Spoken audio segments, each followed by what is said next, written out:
Welcome everyone to the wisdom view of Tsongkhapa, Sutra and Tantra with our esteemed guest, Dr. Robert Thurman.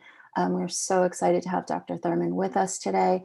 Our director, Venerable Carol Karate, is going to start things off with a short offering and on behalf of the center. We'll just do a very short mandala offering. Saji Puki Jukshing Mei Tokram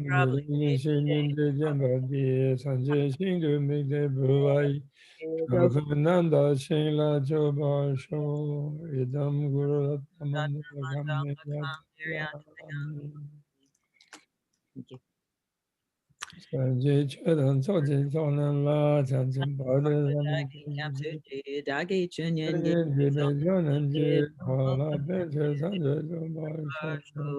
Sangye Choran Soki Chonam La Chanchen Bade Dani Chasu Shi Dagi Chunyan Jive Chonam Shi Chola Penche Sanjay Sangye Choran Soki Dagi Kapsu Dagi Chunyan Jive Sonam Shi Chola Penche Sanjay. Thank you. And now Peggy Bennington, a longtime student and supporter of Tse Chen Ling, someone who's been inspired by Dr. Thurman and his works, is going to introduce Dr. Thurman for us. Well, it's my pleasure to again welcome Bob Thurman to Tse Chen Ling Center, this time not in the flesh, but in the virtual reality.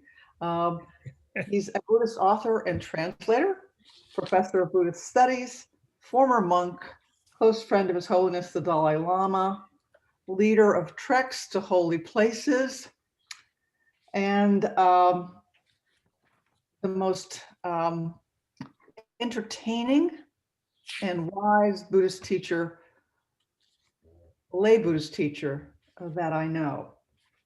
In 1987, he co-founded Tibet House in New York at the request of His Holiness to preserve Tibet's unique culture and civilization. And now that he's retired, this is one of his major activities. I'm a member of Tibet House, and I urge you to join and take advantage of a calendar of Zoom programs, including meditation trainings and lectures on a variety of topics, including Buddhism and money, Buddhism and psychedelics, Buddhism and science, the intersection of those things. Bob Thurman was instrumental in development of Tibet House's affiliated retreat center, Minla Spa and Retreat Center. I have not had the privilege of attending there, but I do hope to one day do so. It's a healing arts center grounded in the Tibetan medical tradition. Among scholars, Bob Thurman is best known for his translations of Buddhist philosophical works, and particularly those in the Gelug school, our school of Tibetan Buddhism, and its founder, Jey Tsongkhapa. So in that, consistent with that sphere of his activity, Bob will teach today on the wisdom view of Tsongkhapa, Sutra and Tantra. Thanks for being here, Bob. Thank you. Let me just say one brief informational thing, and that is that the Menla Center is not merely affiliated with Tibet House. It is actual facility of Tibet House, like the city center. It's the second facility. Of course, it was given to us. And the reason it was given is that several things. At a certain point in the history of Tibet House since the 1980s, His Holiness asked me to be sort of mainly responsible for it, because some of the other people who had been working with me on Tibet House earlier sort of peeled off or were peeled off to sort of go and lobby in Washington and to pursue political liberation for Tibet, which of course is a goal that I admire and I'm for. Although following Dalai Lama's thing about middle way, liberation within a Chinese federation, should the Chinese ever wake up to treating their minorities in an honorable way. And that's his goal, rather than just to break away. automatically. Although they deserve to break away, they are a separate country for thousands of years. But nevertheless, as a pragmatic thing, the Dalai Lama follows what's called a middle way, to be part of China as a one country, many systems, which is even more direly threatened now that Hong Kong is no longer being honored as one country, two systems. So that puts Taiwan and Tibet into a really bad situation. But anyway, I just want to say at that time, I was very nervous. How can I possibly manage this task that His Holiness had asked me as far back as 1979, without the help of some celebrities and some wealthy people, etc., who had gone to do politics, and to save Tibet. Tibet House's motto is love Tibet. And then people will decide whether they want to save it or free it or what they want to do with it. But as long as they love it, then our goal is accomplished, and we're supposed to be neutral, remain uninvolved as an institution politically. So at the time that His Holiness levied that responsibility on my shoulders, or plunked the yoke around my shoulders for that, I had this dream that the Tibetan medicine was a really important thing in relation to the Tibetan culture. And it's kind of like any country's medical system or culture's medical system is like a matrix of the culture of that country. Like American culture is quite ruined now, as we can see by the state of our medical system. And Tibet had this very interesting Dharma-related, from India, medicine Buddha, medical system. And I suddenly saw in the dream why my old teacher, the venerable, late, very venerable Ngawa Wange in New Jersey, after 35 years in Drebong, he had insisted when I was a young monk that I had to study medicine. And I was like, no way, I don't want to study medicine. I want to meditate on emptiness. I was like that, and he was Mongolian, so you couldn't really say no. And so then I did, and I got to love it, And then in the dream, I realized, oh, that's really important, sort of a relative thing about Tibetan culture. It isn't some high emptiness or something, but it's a very relative, important thing. And he said, later you'll get emptiness, that'll be good. And you can meditate, of course, but you study that medicine. The old Mongolian had told me. And I studied with Jey Tsongkhapa, the great physician who passed away last year, but who had received a Padma Shri award from Indian government. He healed so many Indians over 50 years, 60 years there. And he had been the Dalai Lama's, at that time he was Dalai Lama's personal physician. And he refounded the Tibetan TMAI, Tibetan Medicine and Astrology Institute in Dharamsala, a wonderful institution. So therefore, because of that, I was going around whining while fundraising that shouldn't somebody give us a place we can make a spa so we could showcase Tibetan medicine as a beautiful thing in the culture that people, to help them love Tibet. And, different people, different possibilities arose and collapsed over the first few years. And then finally, someone in our, something like our 14th or 15th year, they gave us this property near where I live in Woodstock in the Catskills, and we called it Menla, means medicine Buddha in Tibetan, Menla. And so the programs at Menla Online and Tibet House Online are all the same group of programs, although we have different people in different sites. Because it's complicated running, as you know now, running these online programs. It takes a lot of effort, even though it seems simple just to zoom it up, but it actually takes effort. So please do join us at Menla Online, Tibet House at Tibet House /Menla Online, as well as Tibet House US Online, or with the acronym THUS, which I love, like thusness, thus, THUS, Tibet House US spells thus. So I'm very fond of that. Right. Okay, so now back to Jey Rinpoche. Dear Jey Rinpoche. So at the time then I was giving this talk in Ganden in Mundgod, in the Tibetan Döguling there, the wonderful community they have in Mysore, Karnataka, not Mysore, in Karnataka, near Hubli. I wrote this poem to Tsongkhapa, which I'll just begin with this. And this is, those of you who know the Inner Revolution, You know, I had this poem as a dedication to Shakyamuni the Buddha, founder of the inner revolution in our world, in deepest gratitude, and so on. I won't read all of that unless someone asks me to, I won't read it. But anyway, it's great how he started the inner revolution, which we are still in the thick of, thanks to the presence of His Holiness the Dalai Lama, and an immediate and a very key middle link that happened a little over 2,000 years after Shakyamuni, or could be a little more, 22 or 23. I don't know if you know that, but Kalachakra astronomy dates Shakyamuni in the 9th century before the Common Era, not the 6th century, and much earlier, in other words, and which is interesting for various reasons, but they do. Anyway, nobody really knows exactly, you know, these historical things are really very murky, although Westerners are very big on them. So here's the middle one I wrote to Tsongkhapa.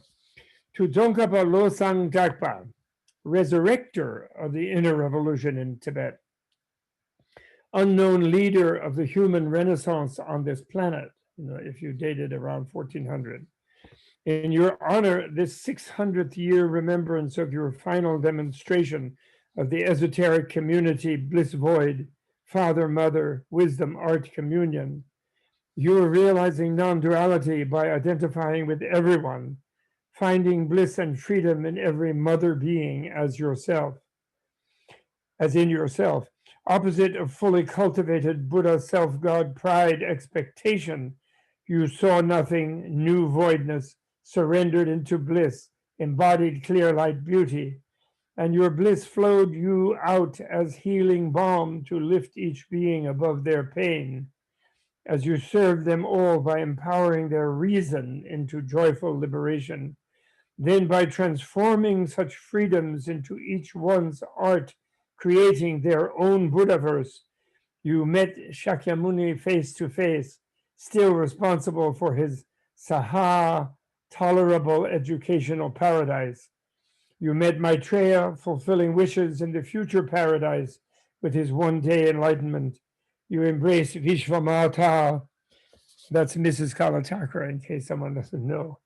Vishvamata, multifarious mother, it means her name, with the joyous science of transatomic love and void compassion. And your speech of gold opened the heart of Manjushri, resonating everyone's inner intuition.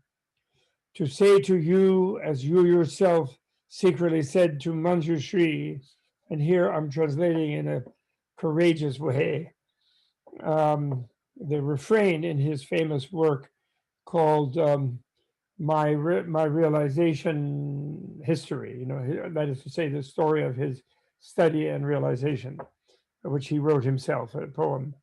Dunlingma, it's called by the Tibetans. Thinking in this way, you there so happily before me, thank you so very much, O holy wisdom treasure.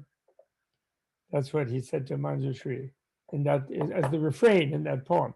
Now, the way that I used to translate it, and the sort of more conservative way to translate Dumma Legne Da. You know, the dun there is the same as kundun. You know, the Dalai Lama, the presence in honorific ku means body. So kundun means physical presence, like you're the presence of Avalokiteshvara. And so there's Mao Dashipju Duna Dun, if you know Tibetan. But Duma, very remotely, can also mean destiny. In other words, where you get to, like the future is before you. So the notion of a presence in front of you can be made in time-wise into a future. But that's the very indirect meaning of Duma. The most direct meaning of Duma is presence. So Duma Legne Da, and then the verb Da is a verb to be, you know, but it has a specific connotation rather than yin or ye, you know, or duk, you know, that you're there, that something is there. But Da means some extraordinary thing is there. Da, Legne Da, you know, Gao Da Da. It's like a sort of, like, there it is, you know, like something really amazing, you know. So Duma Legne Da can mean your presence so amazingly here. So Tsulti Samshing, the first part of the word line is thinking along these lines, or thinking in this way, Tsulti Samshing. So while I'm thinking this with you there gloriously in front of me, and then the clue to that more radical way to translate it is kadin cheo. And kadin means like thank you, or your verbal kindness. So it's your graciousness. And che means great. But then putting cheo makes it quote, like it's like makes it vocative, So kadin cheo. So that means such a great kindness, or thanks so much, kadin cheo, and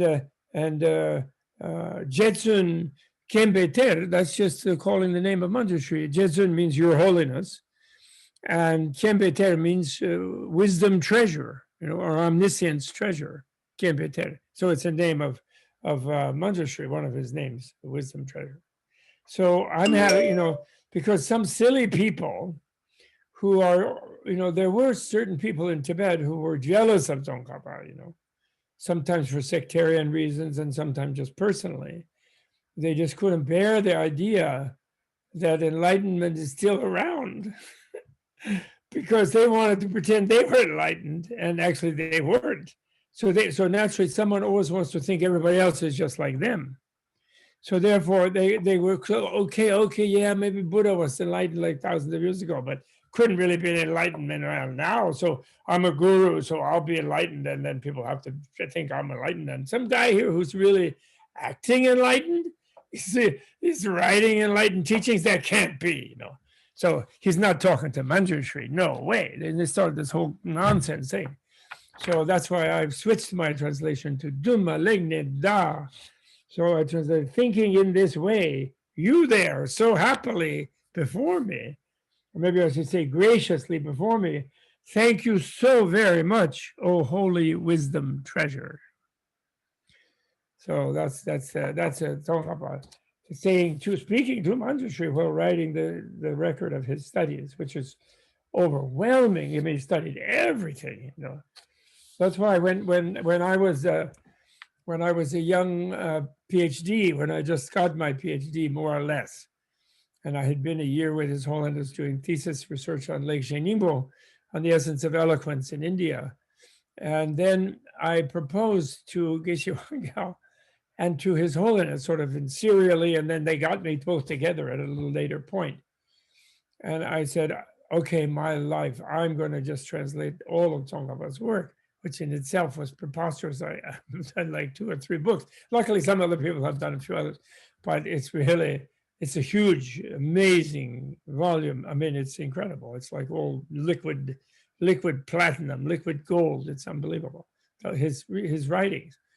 And they just said, no. Well, that won't really have a lot of impact on people in English unless you also translate the whole tenure. 4,000 books of all the great Indian Pandita Siddhas, because forget this like dichotomy between a Pandita and a Siddha, the genius scholar and a genius yogi, because all the great ones were both. And in Tibetan, it's easy because it's 1 syllable each.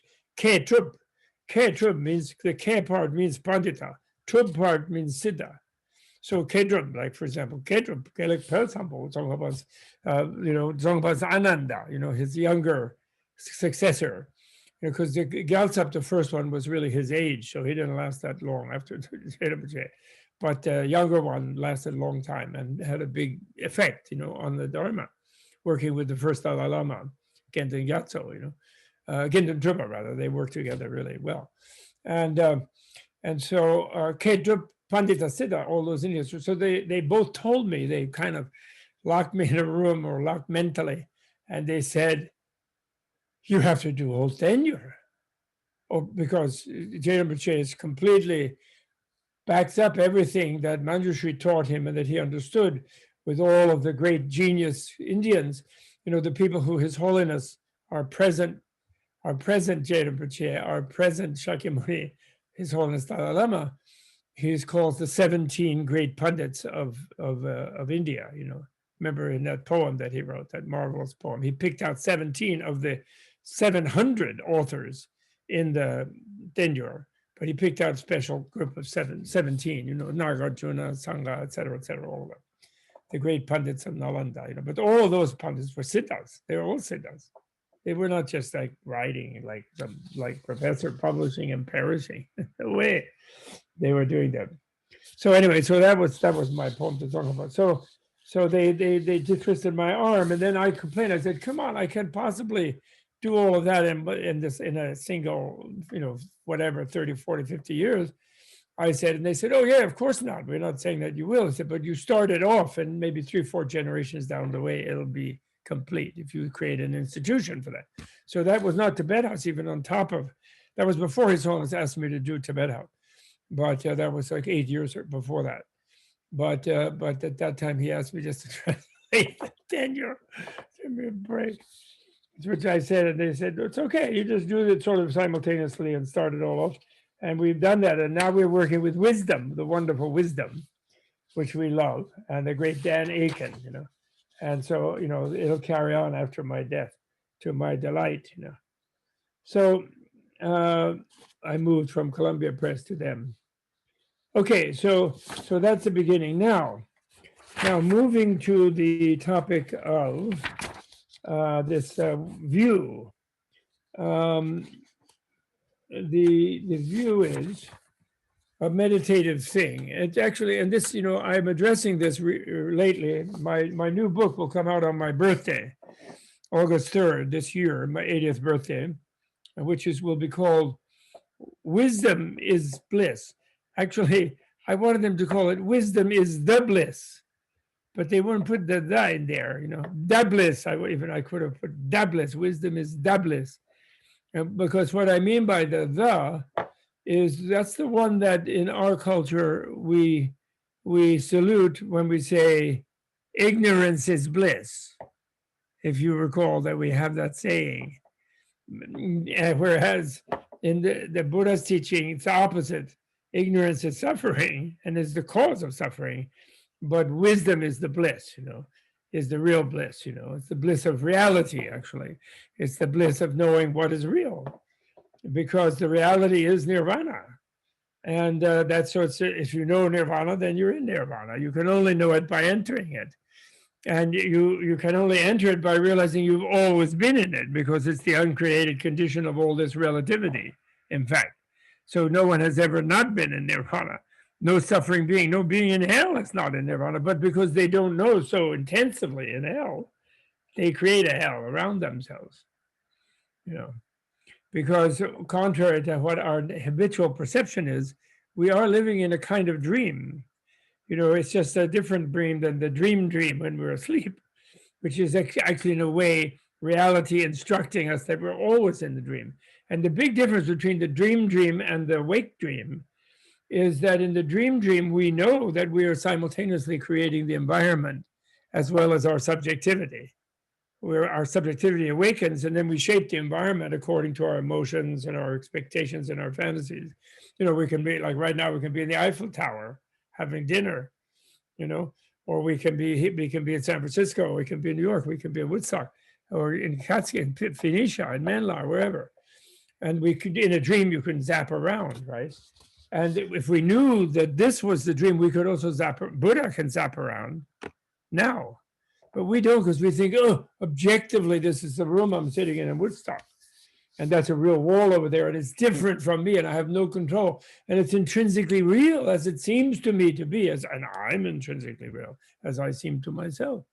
So we were stuck in that active misknowing of trying to create objective realities out of our constructions, actually, which is our misknowing. And so I don't like ignorance, really. It is ignorance, but it's not just passive not knowing something. It's actually wrongly knowing on purpose, actively wrongly knowing.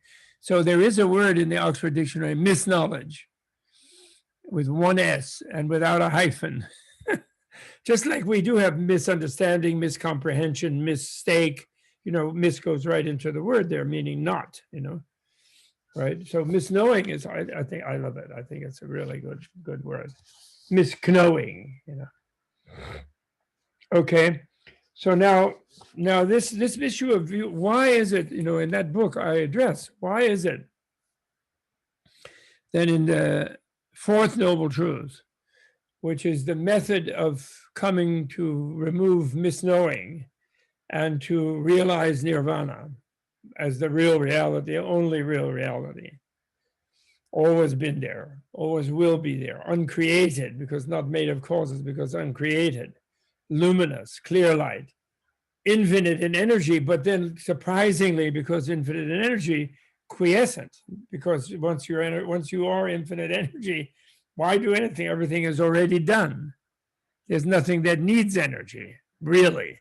But then even if some idiots unreally think they need energy to do this and do that and get out of their trap and whatever it is, then they can draw on it infinitely, no problem. You know, and it never can be exhausted. But they think of themselves as drawing on it in some non-infinite place that they are. But it's really so simple, you know. It's like right now, every one of us sitting in our room, in our COVID Zoom room all over the country, I hope, or mostly in San Francisco, all of you and me happily now in San Francisco with you, we are simultaneously infinite as well as finite. Why? Because we can't exclude infinity from being within our boundary. It's our false, arbitrarily constructed boundary.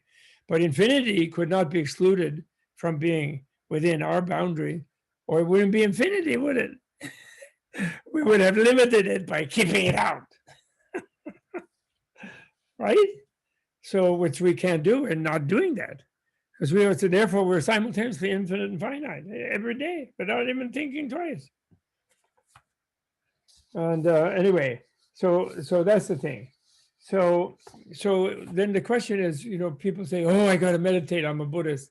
Or I like Buddhism because I want to meditate. Well, where's the meditation in the Eightfold Path? It's number 7 and 8.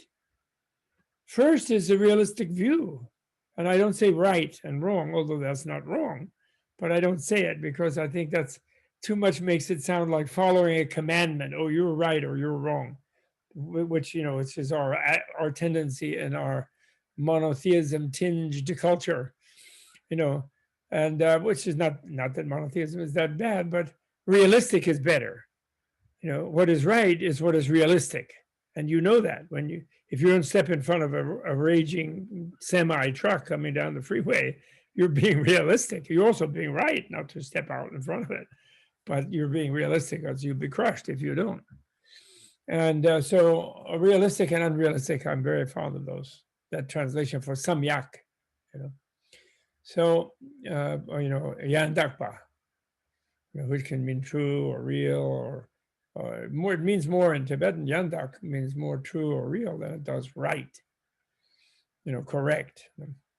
So, okay, so why realistic view? Because if your view is wrong, namely, if it's based on your own habitual, instinctual, misknowledge-driven, intrinsic identity habit, that I'm the real me and that's my intrinsic identity, it's independent identity that somehow is riding around inside me somehow, even though it's intrinsic, it doesn't need me, but it's really there. It doesn't need the body it's in, but it's the main thing that I am, even though it's like only sort of behind the curtain as far as I'm concerned, but I feel it's there.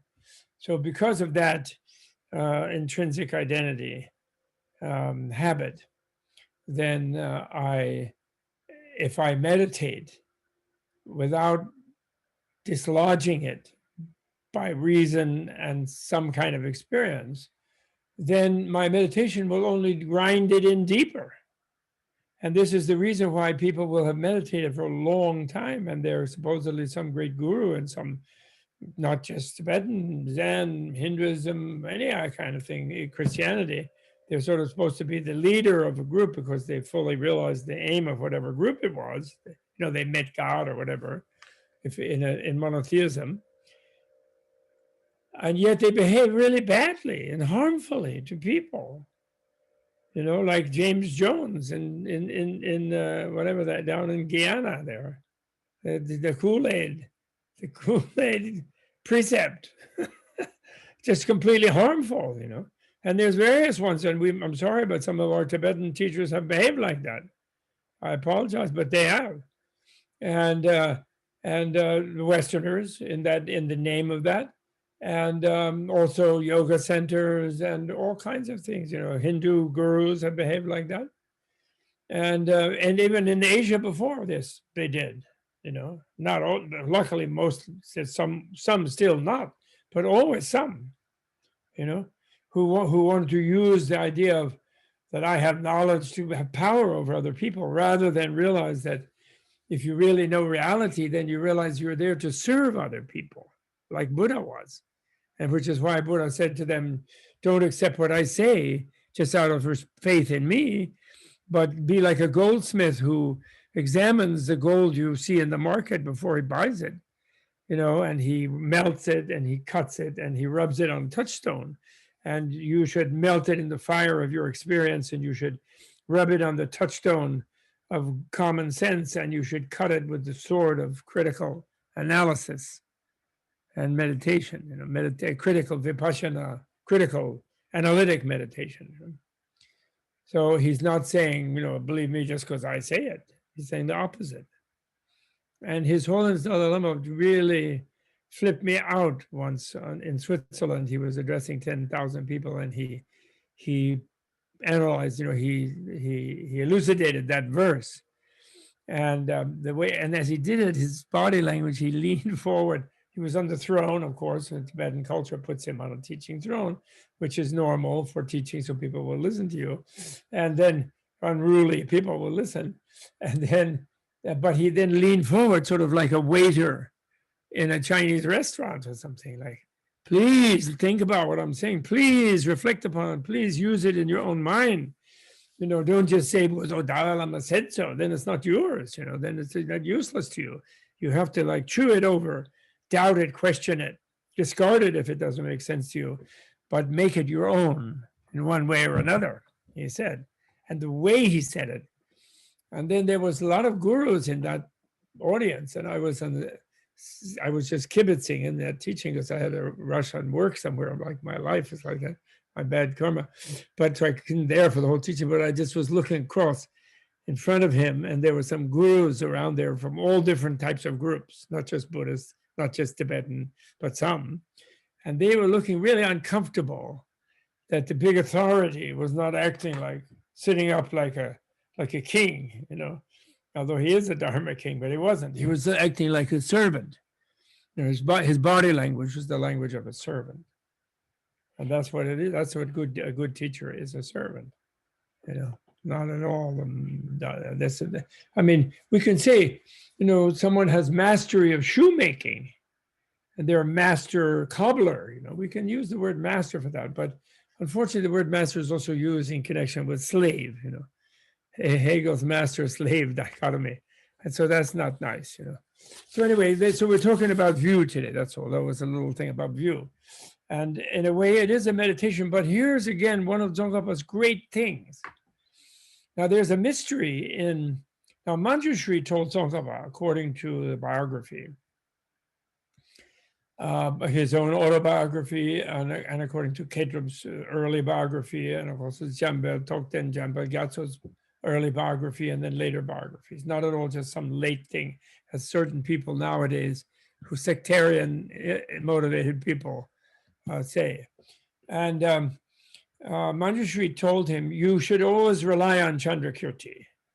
You totally rely on Chandrakirti, he told Jey Rinpoche when Jey Rinpoche was, after having studied with already 50 human teachers, he happened to be lucky enough to encounter a guy who introduced him to Manjushri first and could translate for him to Manjushri, and then later showed him how to actually speak to Manjushri directly himself and see the 16-year-old genius, orange genius, brandishing his sword and holding his book, his sutra, and see him personally himself and talk to him and be scolded by him, actually. Manjushri would scold Tsongkhapa.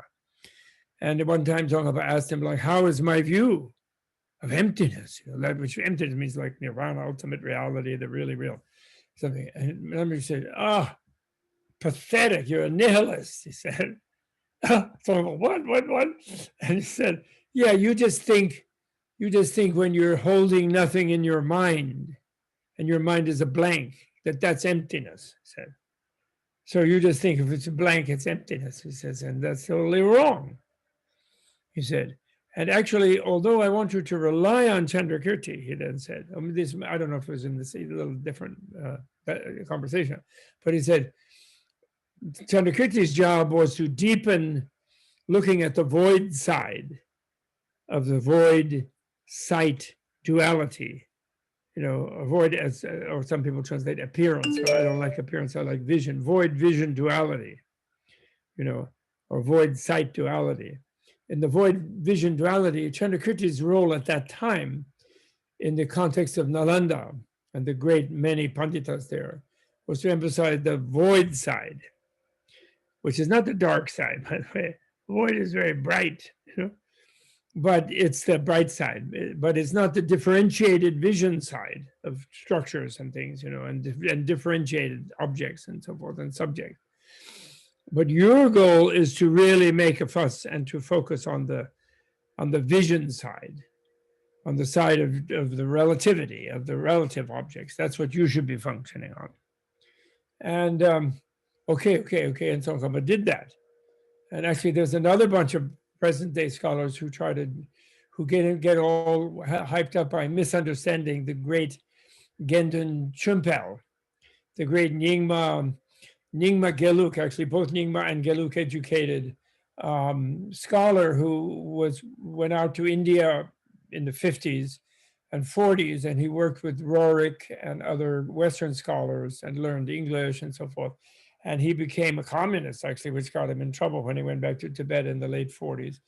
But and when the Chinese were lurking over Tibet. But anyway, he was a very brilliant, genius guy, and they misunderstand his book, where he's saying, is it really conventional validating cognition? You know, ayu or ayin, you know, he uses this expression of ayin means, is it really so? Which is like a kind of, it's not a rejection, it's not a negation, actually. They misunderstood it as a negation. What it is just opening the question. Ayin, when you go ayu, ayin, it can be a doubting thing, but it's a critical doubt. It's not just negative doubt. So, and they misunderstood that to think he was mocking Tsongkhapa. But I think he was actually mocking them. And here's my point, coming around in about way to it. My point is that even Atisha, when he came to Tibet, and he was the one who revived Chandrakirti, there's a mystery about Chandrakirti. After he wrote his entry to the middle way, you know, Madhyamaka Avatara, and he wrote his Prasanapada, his commentary, amazing commentary on Mula Madhyamaka, on the wisdom book of Nagarjuna's, the root verses on the central way, middle way. He sort of disappeared, and he didn't press the point sort of with his colleagues in the universities, in the Buddhist universities.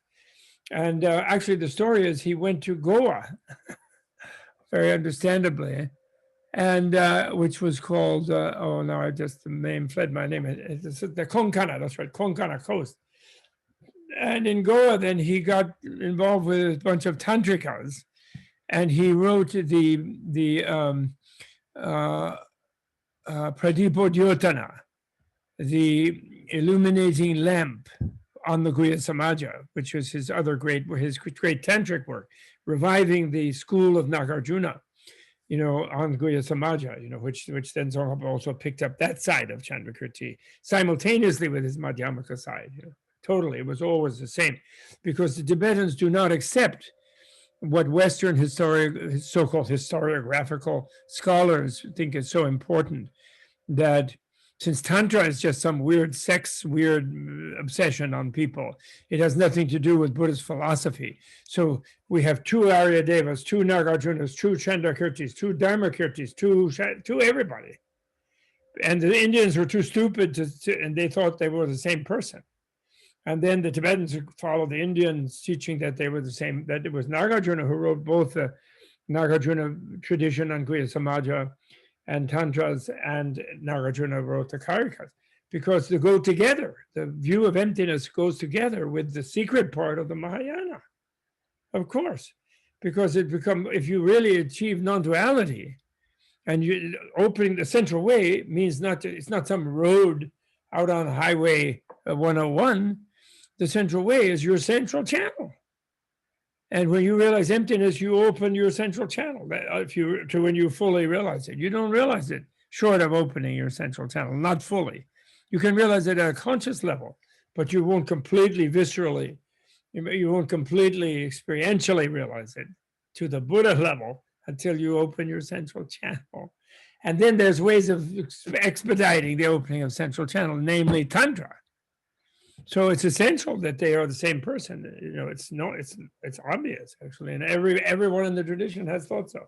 And it's just the Westerners, and then they and the Japanese now, and all the modern Indians even, because all the modern people are catering to this materialism of the Western Enlightenment. From the 17th century, Descartes, etc., and which is good. Actually, the Westerners needed that to escape from the Inquisition. So they all became a bunch of nihilists. We are all a bunch of nihilists at some subliminal consensual reality level.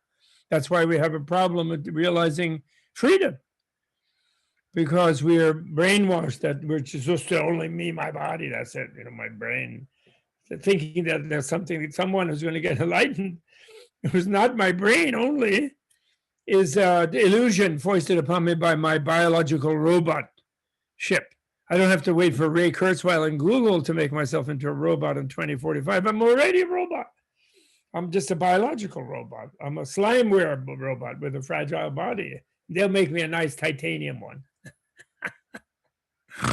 And really, it's terrible. Anyway, we're all inflicted with this.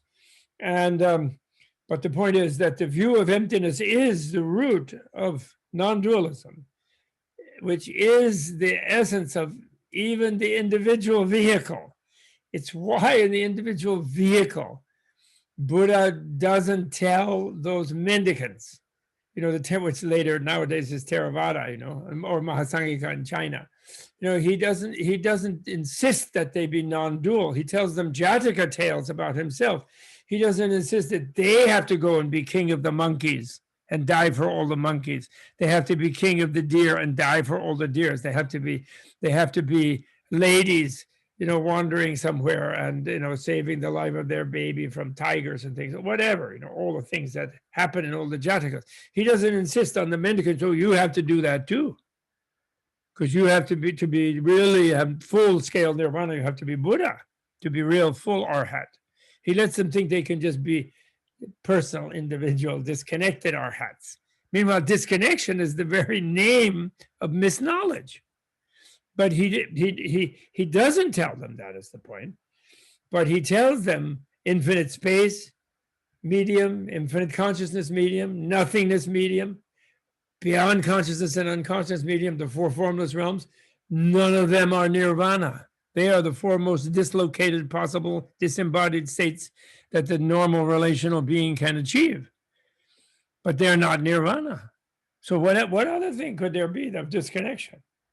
To what other more clear-cut hint could you give that there is no final disconnection? To save you from, if you have an experience of disconnection, which we do have. And how do we have that experience of disconnection? We have it right now. The real Bob is hiding in here, and luckily the unreal Bob studied and read a book and 2 or 3 and can speak English, and so I can speak and do it. I have a profession, But the real one is, I don't know. The real one is hiding in there, never changes. The real one couldn't even learn a language, couldn't speak, because it's an absolute. So it couldn't relate to anything. So how does it relate to me? Oh no, I want to escape and get into it. And get away from it all. Leave me alone, I want to say to the universe. I want to get into some place where nothing can bother me. How many of us have that feeling in certain mood? When they have a toothache, give me some, annihilate me, please, dentist, doctor, give me some sodium pentothal, give me some laughing gas, something, just wipe out my awareness. Thinking that there's some place of being wiped out that I can escape to. That's totally ingrained. Okay, so we're fully familiar with that. And and that's what people who think they're going to get to a state, untouchable state, where no pain can find me. But me, I'll be there. But he never would agree with that. They would say, is there a self after nirvana or not? He doesn't speak. He didn't speak.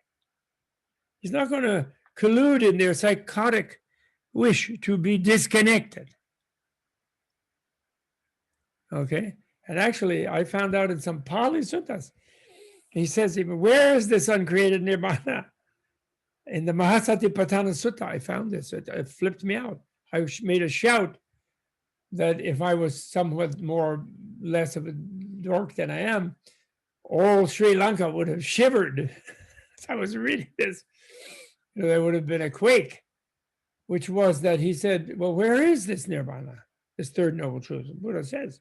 Then he gives the same list of all the sensory experiences that he had just given in the first noble truth as being unsatisfactory, as being the suffering of change. He gives the exact same list. That's where they are, at all the agreeable and pleasant things. That's where they are. What? You just said they weren't there. Oh, but the difference here is there's no more craving. Because the craving makes them suffering. They're not in themselves suffering. They're just reality, objects of sight, sound, hearing, taste, touch, smell, a mental activity. They're in themselves. They're the illusory relativity, pratitya samutpada, that is what nirvana looks like to someone who has misknowledge.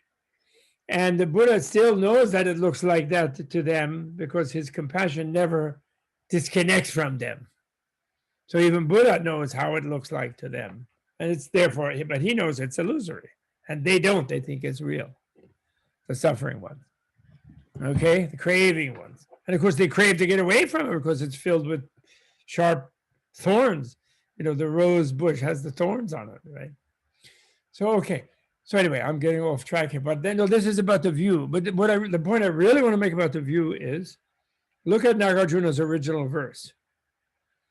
He says in his opening verse, in his prajna, his wisdom book,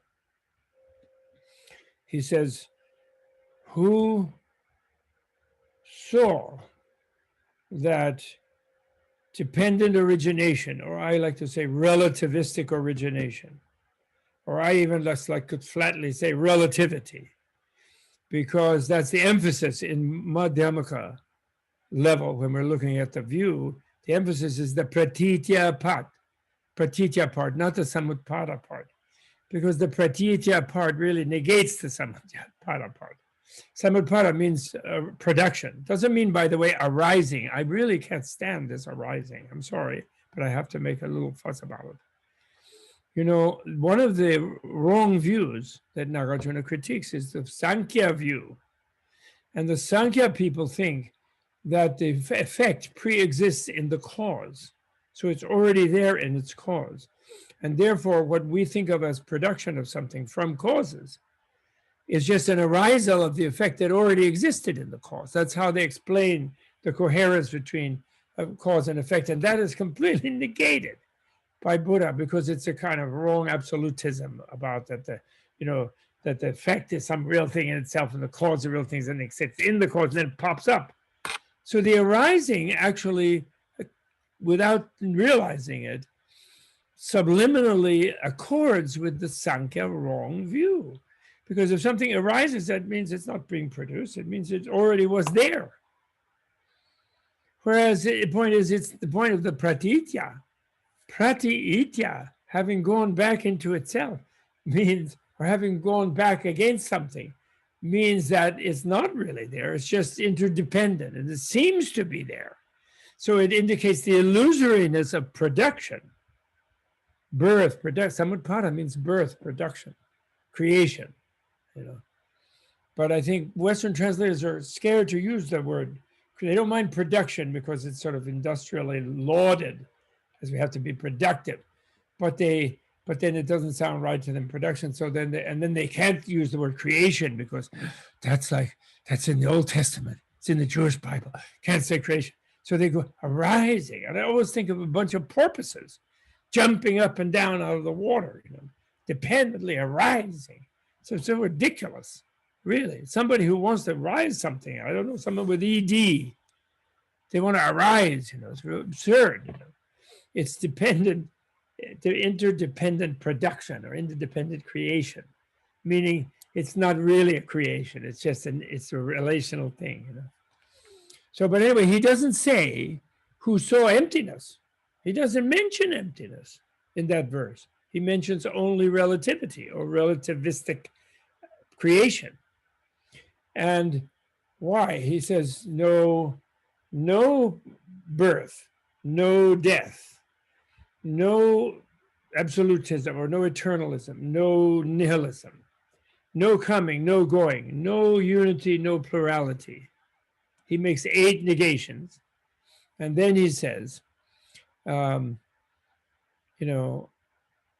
salute the supreme of philosophers, Varatam Varam, Tam Vande. I salute him, the supreme of philosophers, who taught us interdependency, relativity. So right away, Nagarjuna doesn't harp on emptiness, actually. He harps on relativity. So emptiness means relativity. What, therefore, does it mean? It means that because you're looking at me and I'm looking at you, because I'm talking, you're listening, because we're Zooming together, because we have these computers, because we have Zoom, because etc., because of all these interrelationalities, we are deepening our awareness of emptiness at all times. Because the fact that we see each other means we're just interrelated. We're here because you're here, you're here because I'm here. We're here because the TV is here. We're here because the air is here, etc. We're just swimming in this ocean of relativity. And the emptiness just makes it the absolute. There's no absolute outside of it. There's no absolute inside any piece of it, like in myself or yourself or your room or your wall or your floor or your city or my city. It's empty of any of these proposed absolutes that people project into things to sort of match their sense that there's something absolute in there that they better have there because they want to get away from everything else. Because they want to escape, because they're scared. They don't like pain. They don't care about nothingness. If there was such a thing, which of course they think there's an absolute nothing, they hope to get there. Because if I'm nothing, nobody can hurt me. Nothing can hurt me. Only nothing. Something like that, right? Because our projection power, based on our false intrinsic reality habit, intrinsic objectivity habit, intrinsic identity habit, intrinsic self habit, because of all of those habits, because we project in there, we will project into everything else, even into nothing. And the whole of modern culture is based on the backward culture of violent modernity and greedy and planet-wrecking modernity is based on that we're just going to end up in nothing, so no problem, no sweat. Just pump the oil and gas and make some money and screw everything else. Now, that's the root of the modern culture. That's why, what is this? No minimum wage. No, we can't. Gradually we'll stop pumping. Oh yeah, we'll be done with the carbon pumping and fossil fuels in 2060, say a bunch of politicians who are going to be dead by 2025 or 2030 for sure. So they can naturally weakly and wimpily say that while taking money from fossil fuels. Don't believe them. It could be done right now. If we're really relativistic, you guys live in California, were you breathing nicely last summer? Even in the city? Are you going to breathe nicely this summer at this rate? Where they won't stop pumping that crap out? The Al Gore statistic is a shocker. It's like something like 3,800 Hiroshima-sized nuclear bombs, or it could be 380,000. I'm sorry, I can't remember. Could be, are detonated in the atmosphere every day. The equivalent of the pollution of that many nuclear explosions.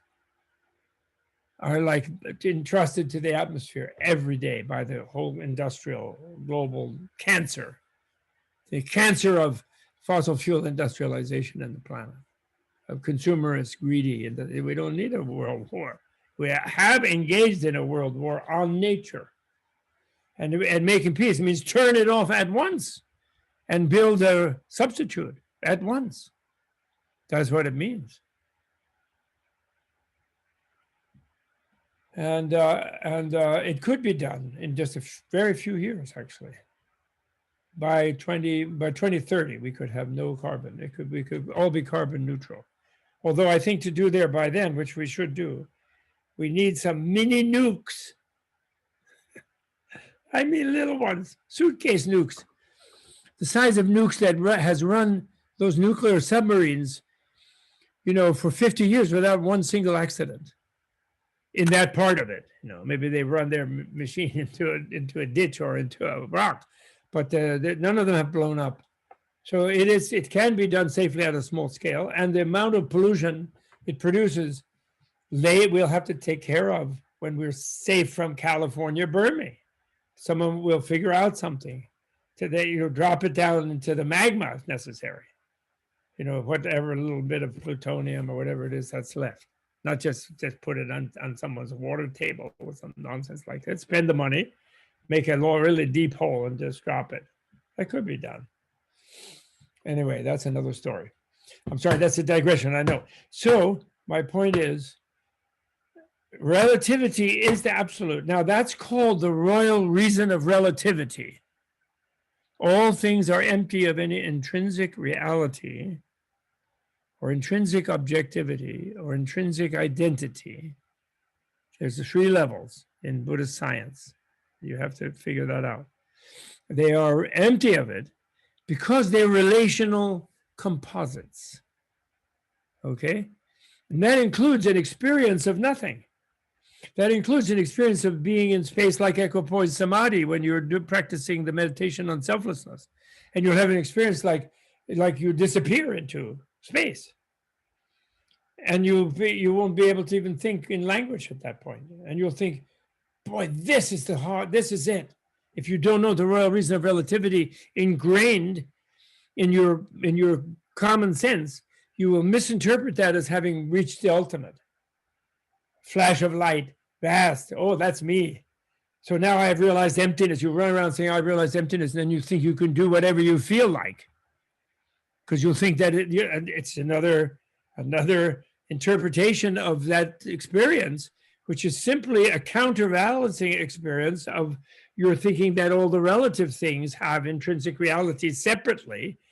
You would take all your intrinsic reality habit and cram it into an infinite space experience. And that's a danger of meditating without the view.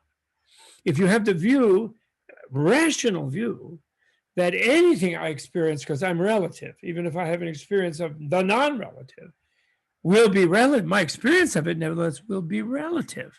There's no experiencing the non-relative because it's non-relative. Experience means you got to, even if you're going to merge subject-object, there has to be a subject-object to merge. Do you follow me? So nobody sees clear light as an object because we're already clear light. The eyeball itself is made of clear light. The optic nerve is made of, the brain is made of clear light. All matter is clear light. There's nothing that isn't light. Clear light, which is a weird light because it's not the opposite of dark. It's not dark because it's not the opposite of light. It's not light because it's not the opposite of dark. It's clear light. Transparency is almost a better translation for ourselves. And we always think it's a bright light, but the bright light, you all know the Book of the Dead. All of you, I know the Book of the Dead, and you know moonlit space, sunlit space, darklit space, the 3 threshold experiences of clear light. And clear light, therefore, is not it's not a subject-object experience. So if you later say, I saw clear light, you're full of it. You're mistaking that some darkness or some brightness as having been clear light. Because you are clear light. And you were before you had that experience. All through your life, you're clear light. We're all in nirvana all the time. Okay? Because this illusory surface is nirvana. Now, do you think that's impossible? No. You look at a mirror every day. Men do to shave, and also they're vain. They're more vain than women. And women do to put on their faces and do things, and whatever. Do the eyeliner, whatever. They look. And then they see someone in there who looks just like them, except their left and right are opposite in there. And they don't even notice that when they look at themselves. They automatically put the eyeliner on the right eyebrow, on the left eyebrow of the one in the mirror without thinking twice. So they see something with a double vision. To make it non-dual, you have to have a double vision to match the apparent duality, right? You have to have a double vision. And what is the double vision? The double vision is you have experienced from before that when you were a little baby or whatever, or in your previous life when you were a pet dog, you've looked in a mirror and you barked at that dog in there. When you were a baby, you tried to reach the being in there. You went clunk onto a glass mirrored surface, clunked. And so you realize it was just a reflection. But then when you look at yourself, you don't think, oh, that's just a reflection. I'm going to do my makeup today on a reflection. No, you don't. Because you know it without thinking it again. Because the inference is embedded. The inference from your past experience, the reason based on the memory of your past experience of not being able to reach through the apparent window of the mirror. You not being Alice in Wonderland. You couldn't go into the mirror. So you simultaneously know two things. There I am, and I'm not there. It's a reflection. There are two things at once. So therefore, you can, if you embed the royal reason of relativity very strongly in your mind, royal, it's the king of reasons. You very, very strong in your mind, you hit the mirror surface of space like equipoise samadhi because you analytically dissolved all of the things. That you looked for the real you, the real body, the real wall in front of you. If you're doing Zen, you're looking at the wall, the real, whatever it is, you dissolved all those things. You looked for their components. You did thought experiments and you dissolved the atoms and the subatomic components and the waves and the particles. And bam, you were in this empty space. And you no longer have language to analyze the empty space, but you have the momentum of if I'm experiencing it, it's empty of itself. So that's the emptiness of emptiness. So that doesn't trap you in the experience of isolation. Do you follow me? And that empty space is ready to be filled up with all these illusory, that's what Baba Ram Dass called, which he thought it was sort of non-Buddhist, but he thought he was a Hindu, but that's the same realization. He called it the movie of our life, the movie of the world, So then we're in this movie, So that's the way of expressing the illusoriness of it. You follow me? Okay, so now, so my point there is that reason. Now, there's a bad rap about conceptuality in the Buddhist world, the modern Buddhist world, and there always has been, actually. Even in Tibet, famous Hoshang Mahayana. But then a lot of people later, and they say, well, the great non-dual Buddha omniscience and the, tumo, the raging fire and the bliss of the subtle mind, and it's like all non-conceptual. So why am I shouldn't think anything. So lobotomize my thinking. No, that's wrong. Because then all you do is suppress your use of it and you cripple yourself from being able to use your thinking to get out of being trapped in your thinking. The only thing wrong with your thinking is that all of its constructs you think are intrinsically real because you project into everything you think and everything you see in the same intrinsic reality that you project into yourself. But you think that's part of your life breath, that's your life. You could not do that. So you'll fight to death to keep that which is not you. You'll even give up your body to keep that. Seriously, that's how you can be brainwashed to die for the flag, or to die for your religion, or die for God, die for Jesus, or die for Buddha, or die for being a Gelug, or die for being a Nima, die for being whatever it is, whatever stupid thing you think you're dying for being Theravada, because, they think those are absolutes and they will fit with the absolute that's you, and you'll destroy your relative body by being gripped by your construct is that powerful. Conceptualization is that powerful.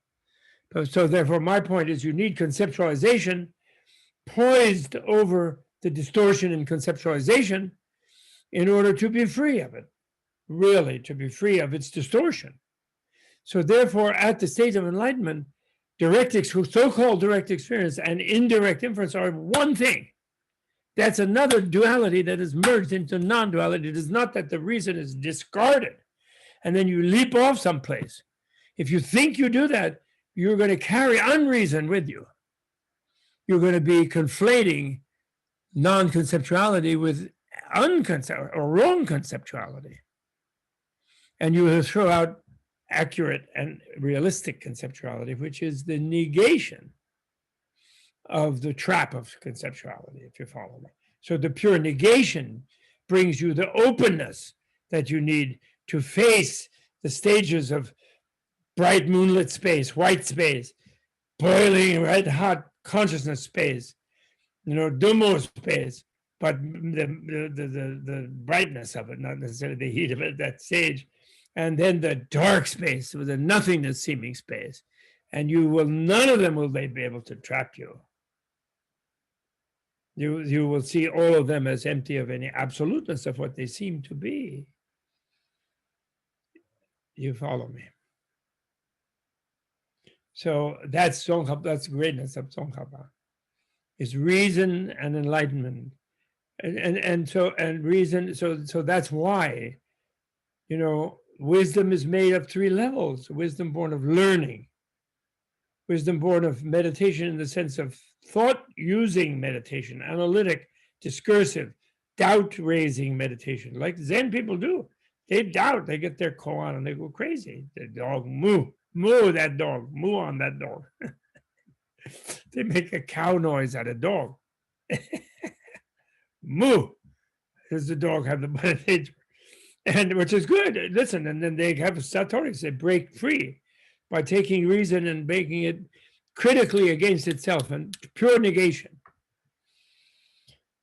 So Tsongkhapa, in that way, see, Atisha, at the time he came, people were not liking Chandrakirti because he purposely left the theater of the university, the great Indian Buddhist universities, where the Pandita Siddhas were. He left that field to the Svatantrikas, to those who wanted to be more formalistic about their reasoning, because he wanted people to take reasoning seriously. By saying that the way that Baba Viveka was doing the reasoning, that's later called Svatantrikas, the dogmatic centrists, I call them, the Svatantrika Madhyamikas, the dogmatic centrists. He let the field be controlled by them from his time in the 600s to Atisha's time, more or less, in India, until the end of the whole thing. He didn't push the Prasangika because he pushed it in with the Tantrikas, but he didn't push it in the universities because he knew too many people would be confused by the idea of the ultimate being this direct, non-conceptual subject-object merging like water poured in water, and they confuse that with thinking they should lobotomize their ability to be reasonable, to use reason, and just sort of throw it away and leap, just make a leap. That's not it, because without realizing it, the person can be leap. And then they're leaping with the structure of I'm leaping into something. This is the real something I'm going to get here. Then I'll be the real, and all kinds of like false idea. That intrinsic reality habit subliminally will come along because there's no rational negation locked into it.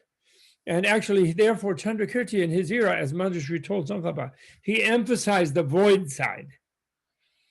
Because he was really interested also in getting more people to get into Tantra and to go past the academic thing and really get into it, and their study leading them into it rather than their study blocking them from doing it.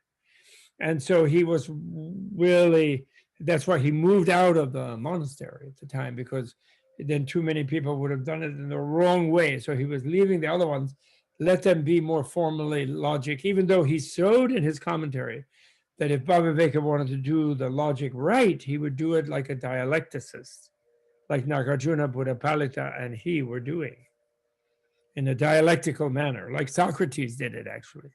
Don't need to be Buddhist. In other words, you don't argue with your opponent on the basis of, well, you're wrong and I'm right, because then they'll say, well, you're just as wrong as me then.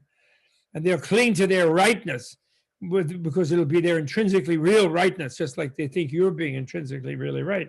So instead of that, what you do is you say, well, if you're right, what is the consequence of what you think is right? Where does it, then let's, okay, please tell me more. Really, Themistically, as you think might makes right? Well, in that case, etc. Well, then doesn't this happen? Well, oh, you don't like that consequence. Oh, wait, maybe might doesn't make right. What do you think? Are you open that you might be wrong? In that case, let's discuss. So that's the dialecticist thing. It's just that doesn't mean they don't reason. Then they reason, but you don't reason against someone who's not being reasonable. If they don't have some openness of doubt about their own view, they're willing to re-examine it. And that's what the dialecticist and Nagarjuna was doing with those rigidly like dogmatic mendicants he was dealing with in his era. And of course, he was doing Gurya Samaja himself. He is Gurya. He's the master of Gurya Samaja, Nagarjuna. Even in the minute of Mahayana arose, that Tantra was there, but they didn't publish a single text for 600 years because it would have led too many people into confusion. The Indian culture wasn't ready for it. Just like 400 years, they didn't really push the Mahayana sutras. And Buddha told them that. That's how you do it. You have to, because we're all interconnected. If you blow up Tumo, if you have the hundreds of people blowing Dumo, in San Francisco, some people will be feeling relieved and warmed up and ecstatic and enchanted and happy, but other people will be having riots. Other people will be feeling big energy in themselves and they won't know what to do with it, and it'll fit whatever thing they're angry about. And they won't ride anger in a creative, melting, erotic way. They'll go violent. So you have to ripen everyone together. If you are responsible, like a Buddha, to the morphic resonance of your mind states. That's never mind that. Okay, so now we're going to meditate. Okay, please go into meditative mode, everyone. Okay, meditate. And you all know the 4 keys, so we can do it very quickly. 4 keys, the neshi, the 4 key points in meditating on emptiness. And the first point is using memory, remembrance, which is the same word for mindfulness, which people translate nowadays as, I'm not sure mindfulness is really the best translation, but because the word smrti or sati in Pali actually just means remembering. And so remember when you were falsely accused in the past by anybody for any reason. But in this case, not when you were guilty. When you were accused, when you were guilty, that won't help. You remember when you were innocent, but you were still accused. And you remember the feeling of injured innocence. And you try to find it in the first split second of when you hear this outrageous accusation. And sometimes you can't even find that moment because you immediately burst into indignation and then righteous anger and so on. But there's a first moment where you're kind of almost paralyzed. You can't even believe that someone would think that you had done something, this particular thing that you didn't do. And you feel choked. And you feel practically smothered from inside, like someone was smothering you from within your solar plexus, from within your gut, which might have felt practically nauseous, because your real innocent self suddenly reveals its full hold over your wiring, its full presence within you. And you know this, right? So, they said one of the Dalai Lama's 10th one, I think, or 11th one, he said, spend 6 months on it. But never mind. We just spent 6 seconds, 6 minutes. But remember how you felt. And you felt so wronged because it underlying which was you're so right and innocent that your sense of the real you, right and innocent and being foully, outrageously wronged, is just fills you up. And it practically squashes your sort of normal, easy, like breathing, practically. And like characters in dramas who are framed by bad guys, the heroes and heroines who are framed by bad guys. One of the things they do that frustrate their people who are identifying with them, their fans in the audience, is they stammer and stutter, and they're like, their voice is all choked off because they're so horrified that they could be framed like this, that anyone would say they did this. It's just the evil of it. It's just the wrongness of the accusation versus their rightness. It's like chokes them. So they don't properly explain their alibi in a way that is persuasive because they can't talk. They're so choked up. That's the first key. So that's the first key, identifying what is negated by the negation of selflessness or emptiness. Okay, in your personal selflessness or emptiness, personal emptiness. Identifying what are your negation, what you're negating when you say selfless or empty. Without that, you will not be able to experience the negation. It's like, where's the elephant in the room? Well, I have to know what an elephant is. If I don't, and I go around saying there's no elephant, it's meaningless. Right? You have to know what you're negating by a negation. So that feeling, that's like the thing is so real inside you, and it's so right, and it's so indubitably present. And like, Descartes was going to doubt everything, but he couldn't doubt that his I, his ego, his fixed identity was there. Couldn't doubt that, he thought, because doubting was he was one who was doubt. It was the thing that was doubting. Actually, he couldn't find it as anything else, which was close to enlightenment, actually. So it was a good, he did good without the Dharma, just his own, because the Dharma is everywhere. It's even in France. In the 17th century, it's there.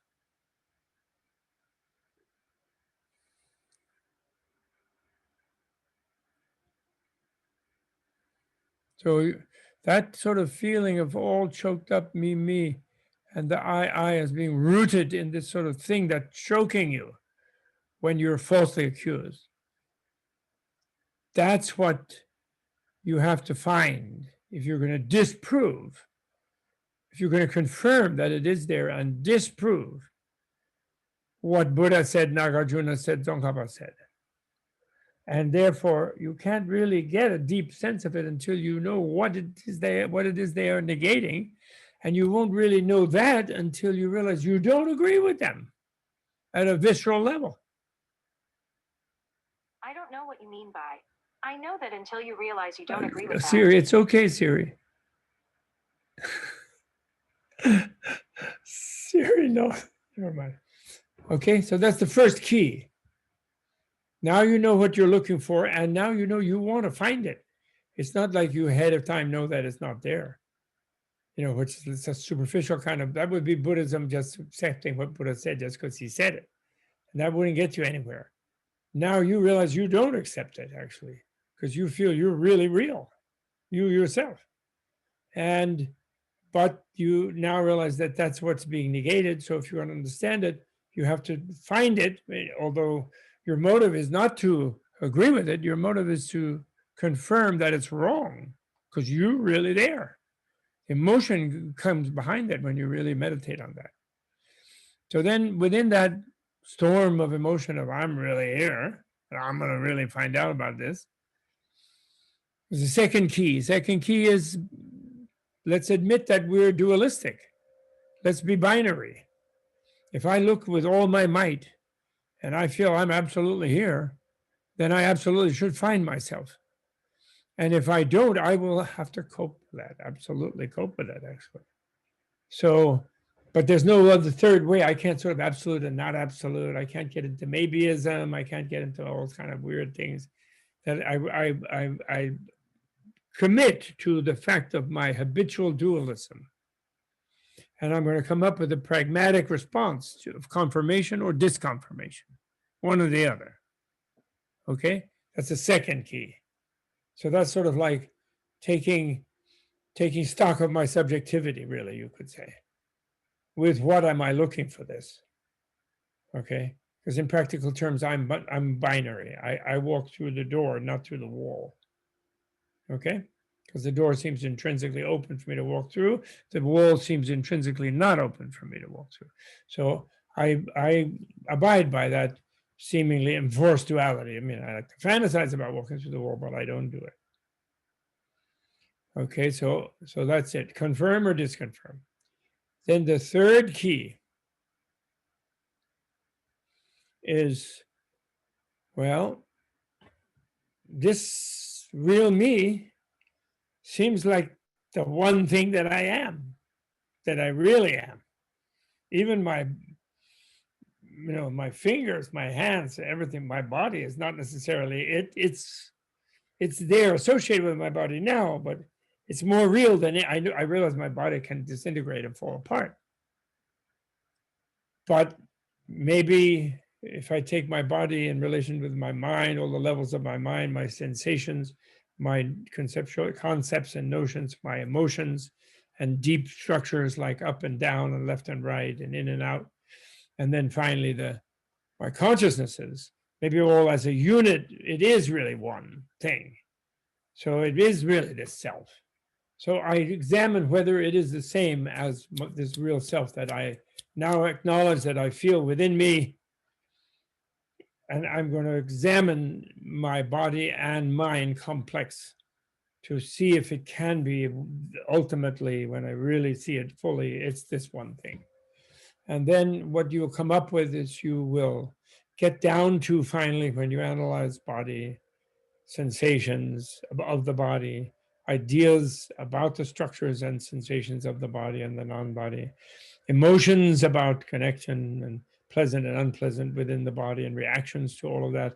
And then all the consciousnesses, all the sense consciousnesses, including the sixth sense that encounters the inner mental images and mental ideas. And all of that, can it be this one thing? And then, well, it seems not, because it's a huge plurality.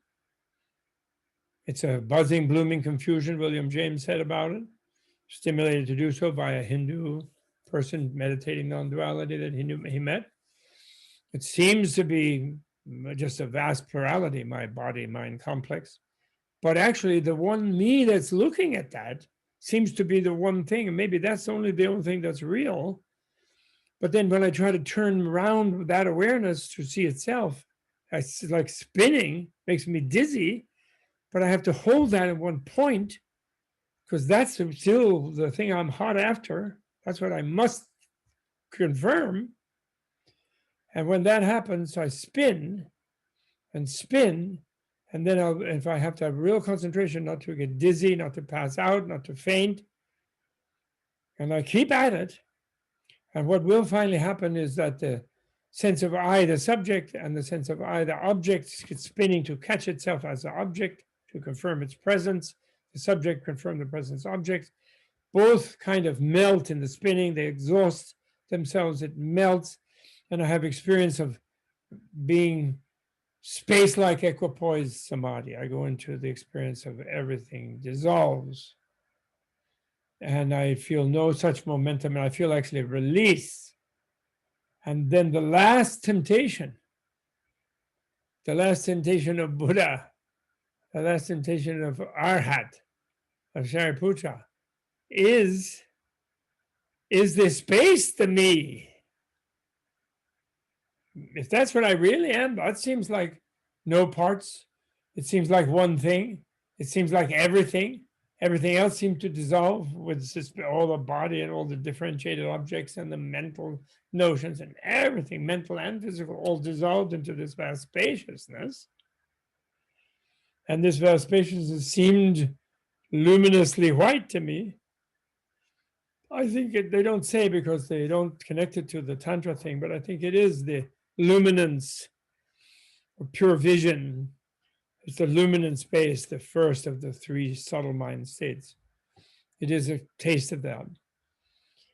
And you no longer, language doesn't go with you into it. So you can't reason, you will no longer have the language, only at the event horizon will you have the language to articulate that if it's looming up before me, before you plunge into it and release, you have the language that if it's looming up, it's relational. So it's a place I go, it's a relative state, not the absolute. That's sort of there, but you lose that when you hit it. So that royal reason of relativity has to be sort of totally embedded deeply in your mind and not discarded along with any kind of irrationality at the same time as any kind of irrational idea is discarded. Like, this is me. So they're all discarded simultaneously, rational and irrational, right on the event horizon. This is why the six paramita of wisdom, transcendent wisdom, prajna paramita, is called abhimukhi. And abhi means intense, and mukhi means facing. So intensely facing, your face facing itself. That means your face facing reality, the reality of itself. And in this abhimukhi, then, that its own emptiness is like you're knowing that this is a mirror. So the emptiness of emptiness saves you from being trapped in a state of isolation. Because you knew it, you had that view ahead of time, deeply entrenched as the royal reason of relativity. So then, at the deepest level of this, when you have used to it back and forth, you just hit what the emptiness that you hit is still filled with all the differentiated objects as sheer illusions, like a film projection on a white screen, like a whole action scene, 3D projection in 3D theater of the dragon coming to swallow you on a flat screen with just a white play of light on the screen.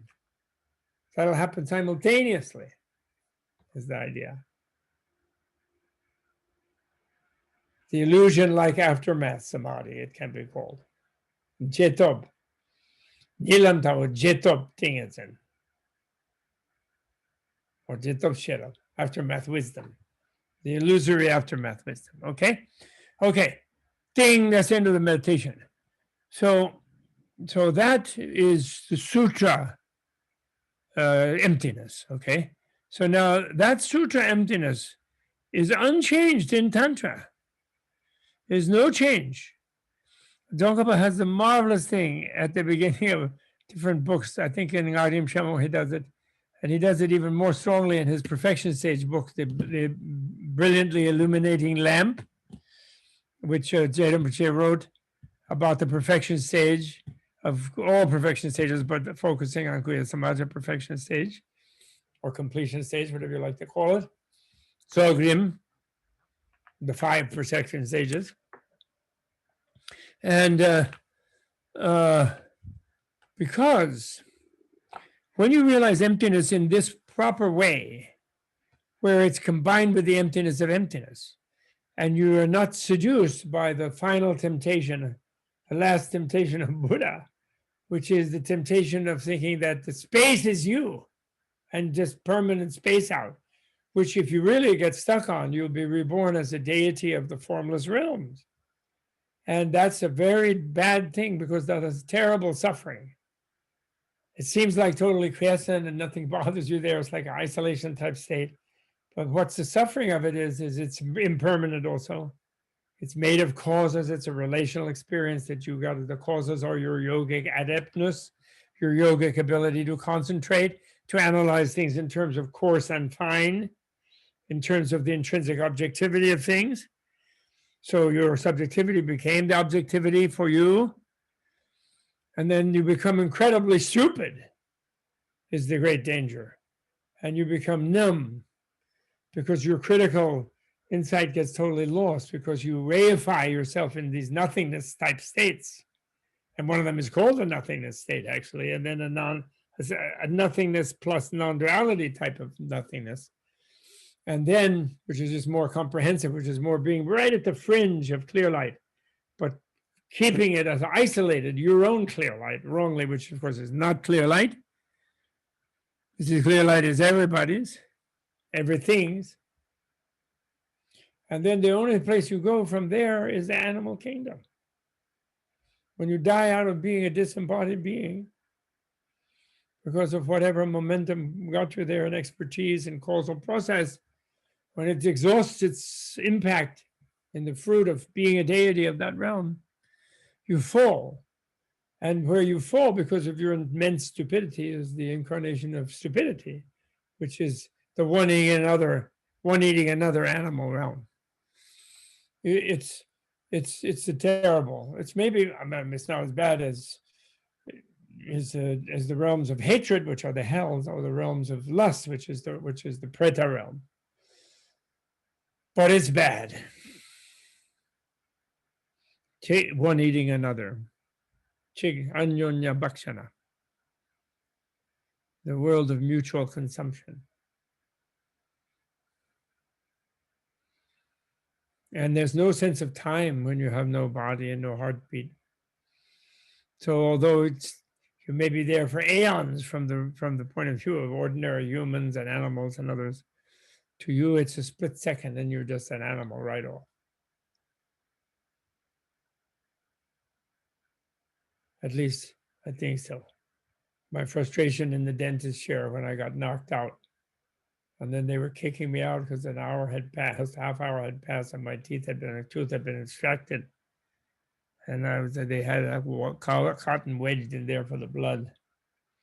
And I had no sense of being completely out, which I was so escapistically wanting.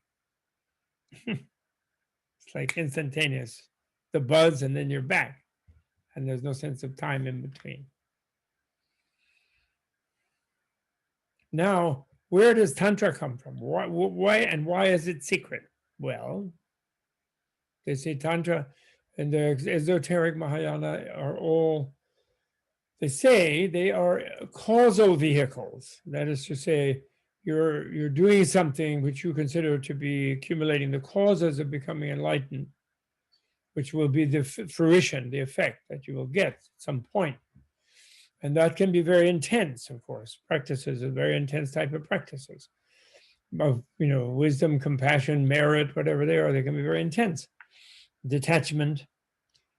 But they say Tantra is where you are in effect vehicle, where you project yourself imaginatively at being already at the Buddha reality, in the Buddha body, in the Buddha environment, in the Buddha world, because the Buddha body is the whole world, actually.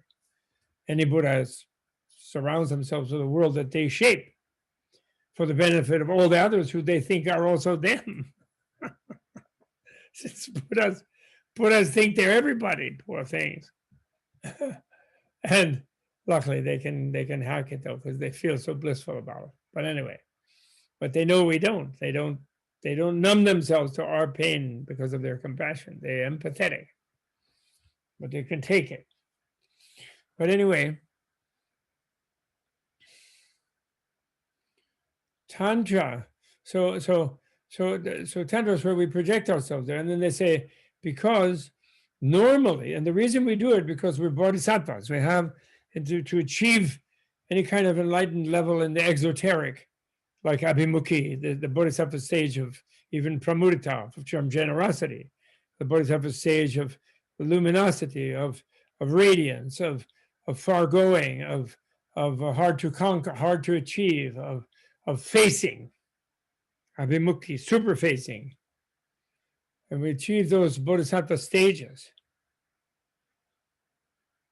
But we do that in a kind of, in the same old coarse body, biological body we're living in as a human being, human bodhisattva. And we don't allow ourselves to be seduced into any state of isolation. So we remain a human embodied. And then we want to save we want to perfect that, but we're dragging all infinite numbers of suffering beings along with us ahead of time by our bodhisattva vow. They're all incorporated in our bodhisattva vow. So how can we get where we can bring them all together? How can we do that? We're just facing it ourselves. Okay, yeah, we have a little bit of bliss, we're a little enlightened, but then we got to do this for them. How can we do that? So then we go crazy, actually. We get a little crazy. That's a crazy wisdom, in a way. And crazy wisdom doesn't mean behaving unethically at all. That's a wrong interpretation. But it is crazy to be seeing freedom, tasting it, feeling connected completely by a very powerful vow to everyone else, and wanting to really get them with us and make the world, the universe. And the world doesn't just mean one planet in some other bunch of rocks flying around, fires and rocks and gases and things. A universe means a Buddhaverse. Make a Buddhaverse where they're all free. How do we do that? Well, when I took the vow, I said, I'll be willing to spend 3 incalculable aeons of lifetimes accumulating the merit, accumulating the body, accumulating the skill, giving my all, giving myself completely one by one to infinite numbers of beings for over basically infinite period of time, willing to do that. But I'm not willing to let the mother being suffer while I spend infinite time getting there. That I'm not willing to do. So I need to go infinite now. I need to accelerate somehow this biological evolution. How to do that is the question. Then the door opens and Tantra presents itself. The Buddhas present the Tantra. They have to. You know, when the disciple is ready, the guru appears. Yes, and this tantric Buddha guru appears. Yes, they do. They even come through some sort of shoddy material of local teachers temporarily in rituals, in special circumstances, even though that one may not be quite there fully, but the fully present one will come through that person anyway, if they're properly open to it and they don't try to abuse it selfishly themselves.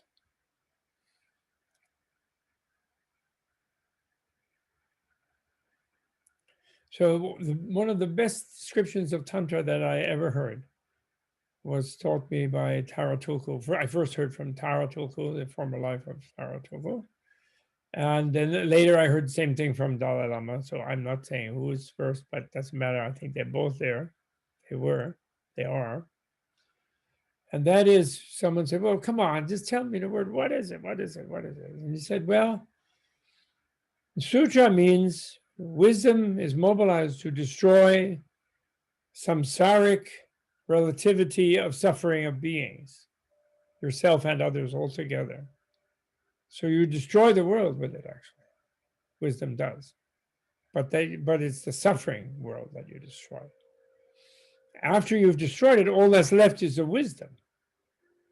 Then you realize that the way you destroyed it didn't automatically destroy it for everyone right away.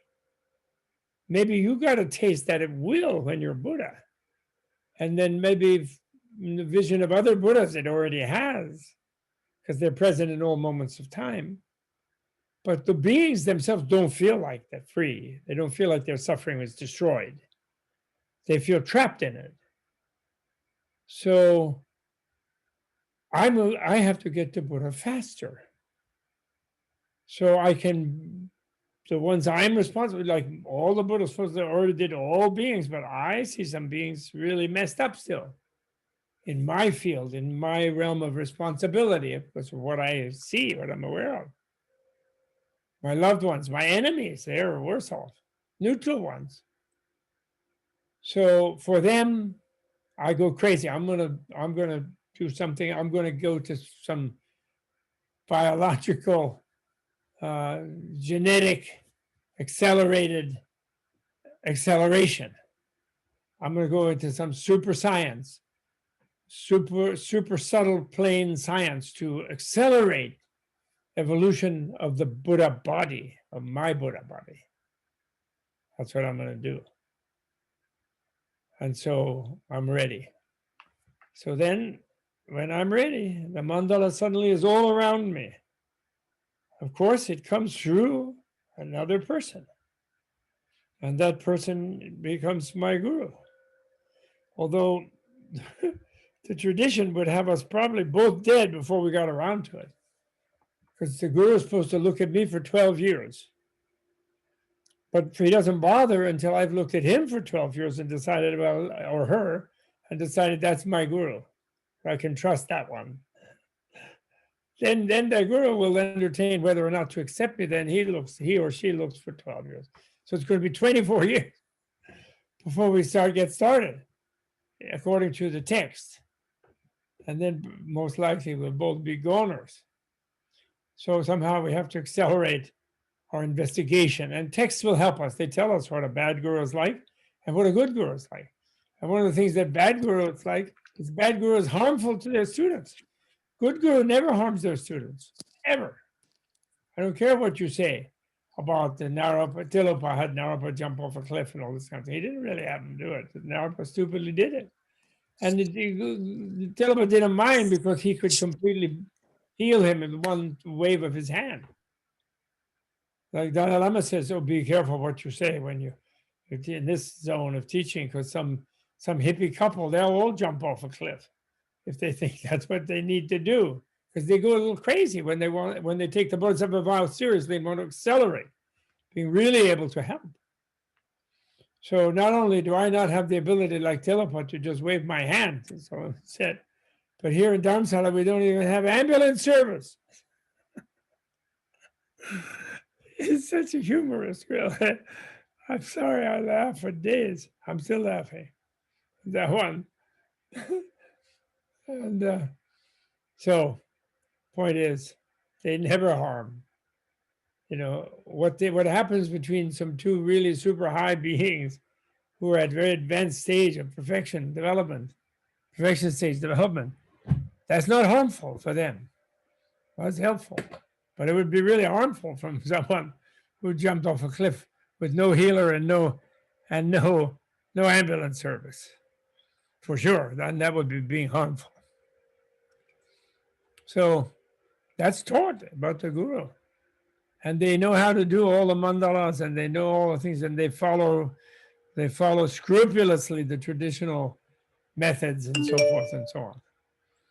And among them, they will not initiate someone who could not tell the difference between ordinary megalomania and based on intrinsic identity habit, rigid intrinsic identity habit, and Buddha pride or Buddha self-confidence, based on initiation. The I'm a Buddha feeling of the being who is initiated, but who cannot be initiated if their intrinsic identity habit has not been at least somewhat dislodged, meaning if their royal reality reason is not strongly entrenched. It's like their ship, it's like their body around them, like their bodhisattva vow is a body, and their royal reason of relativity is their wisdom body. And these are bodies are like wrapped around them in such a way that they cannot be ordinary megalomaniac. They have the resilience and the ego resilience. It's not that they have no ego. They have the ego resilience to not believe their own press releases in the mandala, to believe their own determinations in the mandala. Okay, so the point is that when we have some understanding of the view through sutra, which is a rational thing, and it's where the rational and the trans-rational, merge in the taste of the non-dual experience, which therefore means that the all dualistic experience becomes reflections in the mirror surface of non-duality, because there is a mirror surface for them to be reflected in. So their illusoriness becomes the absolute, actually, something like that. Then it's safe, because then won't be stuck. One won't be stuck and become a megalomaniac, okay? So yeah, but anyway, when one gets there, the point is this: far from, when you have experience of emptiness, far from being just talking word salad, doing whatever you feel like, doing this, doing that, all this sort of stupid thing about the misunderstood crazy wisdom. What happens is you become more responsible in your use of conceptuality, because you realize it's the way of guiding the illusoriness for the benefit of others. So your love comes and makes you lovingly responsible. And you become much more responsible, much more mindful. In the Samadhi Raja Sutra, they say, who understands causation will understand emptiness, understands emptiness. Who understands emptiness will be minutely mindful of the most seemingly insignificant things in the web of causation. Because they'll realize that every little thing contributes to every huge thing. And they'll be completely mindful and careful, lovingly careful of every tiny detail. And then then you get into action tantra, performance tantra, and yoga tantra, and finally unexcelled yoga tantra, creation stage. You'll go right into these four things, because what then tantra becomes, it becomes the creative, artistic use of conceptuality, of the imagination, and concept, which is imagination. The seventh paramita, transcendence, right upon the heels of the sixth one, abhimukhi, where you face everything, inner and outer, absolute and relative, non-dually.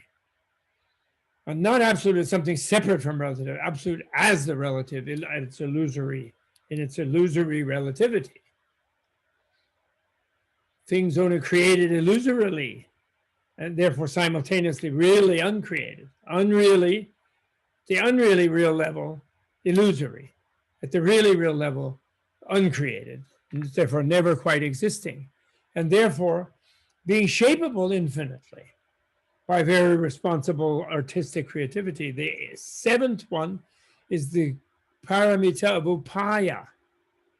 And upaya doesn't just mean means, it does mean means, or method, but what it really means is art in the broadest sense, like arts and sciences, which includes healing, includes engineering, it includes logic, it includes all the arts of persuasion, rhetoric, it includes everything the arts do. It includes even yoga, even inhabiting your body, developing your body. Art is. So everything past six paramita is art. And the art is what creates Sambhogakaya. And actually, it's what Sambhogakaya creates Nirmanakaya, so all the emanation bodies of all the Buddha. So first, you get used to Buddha's presence in the heavens. Is what you get used to. and you get used to the hierarchies of reality, wherein, although you're a human, you don't exclude all the frightening levels of reality beneath you. You know they're there. You look at them unflinchingly. You're agonized by the agonies of the beings in them. You're blissfully not in them, but that bliss enables you to agonize over the beings that are in them, and you're determined to have a Buddha feel without them, getting beings out of them, like Dharmakara Bodhisattva did, becoming Amitabha and creating a Buddha-verse, a universe with no hells and no pretalokas and no animal kingdom, except some ornamental animals, some Bodhisattva animals, who when they go quack, instead of quack, you hear impermanence, emptiness, compassion, you hear the teachings. So they're not really real animals, consuming each other egocentrically.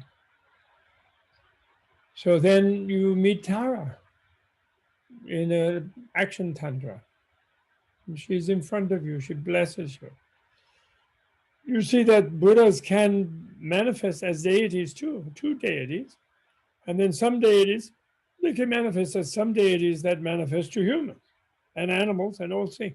You actually see the wheel of life that Buddha drew with his finger in the sand in front of the mendicant Vihara, what later became the monastic university. And you see that their Avalokiteshvara, the compassionable Buddhas, manifest as a Buddha animal in the animal kingdom, a Buddha Preta in the Preta kingdom, a Buddha hell being in the hell kingdom, but one who gets the beings free of the hells, one who gets the beings free of the torturous craving of the pretas, who gets them free of the stupid violence of the animal. So there's nowhere that you don't figure out an art of interacting with compassionately. And that's what upaya paramita is. So then you start to learn the details of Tara. In that action thing, you don't really be Tara, but you be close to Tara. You let Tara in her desire realm deity form, like Tushita, etc. type realm, you let them come to you. In performance tantra, you get even closer. In yoga tantra, you get even closer, and you sort of begin to actually develop a little deity presence within yourself. But really, fully, you really get into it in the creation stage, and you get impatient to get there. If you know about it, you're lucky enough to hear about it in the creation stage. And then in creation stage, you begin to occupy your own neurology. That is to say, you begin to cultivate your subtle body. But you do that by using your imagination to transform your coarse body. Because the more deep and the more you deepen your emptiness, the more you deepen this royal being at the mirror surface with the royal reason of relativity on the non-dual merger with clear light, which you never can see directly as an object, but you can be only. And right at the horizon of that, on the other hand, you begin to cultivate the ability to, you realize more and more how even what you see habitually is imagined. Like your normal sense of your two arms, one face, human body is, you're partially constructing it all the time with your imagination. You have an image of that in your brain, that through which your neurological brain, with which you structure your two arms, two hands, send commands to muscles to move, do things, and do that. You even routinize a lot of it in an autonomic nervous system, in all kinds of seemingly involuntary reflexes. But when you become more and more conscious of those, and you begin to blur the boundary between voluntary and involuntary. But initially, you might have 4 arms, like a 4-armed Avalokiteshvara, or like a 6-armed Tara, or like a a six-armed Guya Samaja or whatever it might be. And if you're male, you might visualize yourself as a female with a whole different gender, or physical gender orientation. Or if you're a female, you might visualize yourself as a male, reimagine yourself as a male. In other words, the more you're aware of the illusoriness of all imagination, even what seemed like objectively solid imaginations, the more you can be creative in reimagining. Like the more the boundary between waking and dream melts, you consciously melt it with tantric type of meditating, and you become lucid in a dream, and you realize you can be a subjectivity and an embodiment in a dream that can shape its environment at the same time as being the subjectivity within the objective environment. So the boundary between subjectivity and objectivity is sort of loosened, not just in the plunging one into another, where in a way both are indistinguishable, but also at the event horizon of that, drawing on infinite skill and energy and creativity from the high beings in the tradition to reshape the conventional, even the subjective, objective conventional, like yourself in a mansion palace with 100 deities, with 60 deities, with 34, 32 deities. You can experiment number of beings simultaneously, in other words, imaginatively. All this kind of thing go on in the creation stage. And all of them only can become vivid. The imagination become what they call the vivid vision, and the conceptualization can become the Buddha ego, or the Buddha pride, the Vajra ego. Om Shunyata Jnana Vajra Jnana Atma Koham. Om Shunyata Jnana Vajra Svabhav Atma Koham.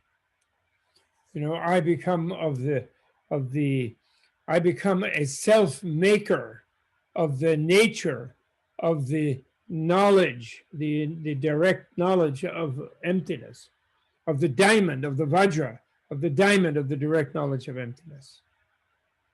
So there you see emptiness. Without emptiness, there's no such reshaping. There's no such ability, no such art of making yourself into a Buddha body ahead of the schedule, ahead of the 100 million billionth lifetime. In this lifetime, or 3 lifetimes, or 7 or 16 maximum, if you keep this orientation. If you properly receive and open yourself to receive the initiation. And then you learn the whole complicated things to learn in that. There's more things to learn to be a great artist. It isn't like you then suddenly are non-conceptual and you just stare at space. No way. And because you're reshaping the whole thing about Tantra is reshaping your body to become a Buddha ahead of time. It's not just about dwelling in space non-conceptually. You already do that in regular exoteric Mahayana to some degree, because that makes you safe to do. It gives you the power over your imagination to be safe, to not be involuntarily forced to imagine yourself in this and that way by the unconscious that you have not even had that still controls you. Okay, so what this shows, in other words, is that to achieve full awareness of emptiness, in either one, Sutra and Tantra, you need everything from both. And actually, to even be able to get everything from both, you need everything in the individual vehicle, or the Theravada, the Mahasangika, the monastic, the renunciative. Even if you're a layman, you need to be fully renunciative, actually. Fully detached from any kind of craving, or at least balancing the craving with full insight into its destructive nature by reducing all pleasure to dissatisfaction, which craving does.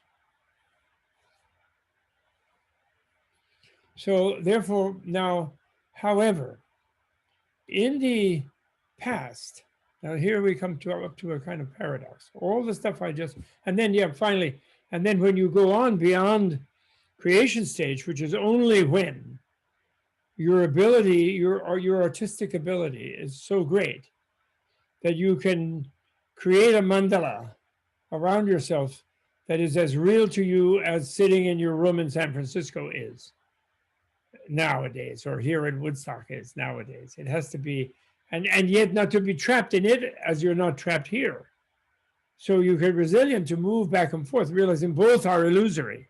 Even the divine mandala, or the divine body of yourself, as Samaja or Chakasamba or Vajrayogini or whatever it is no more real than your sense of yourself, like Joe Blow, like Bob Thurman in the room.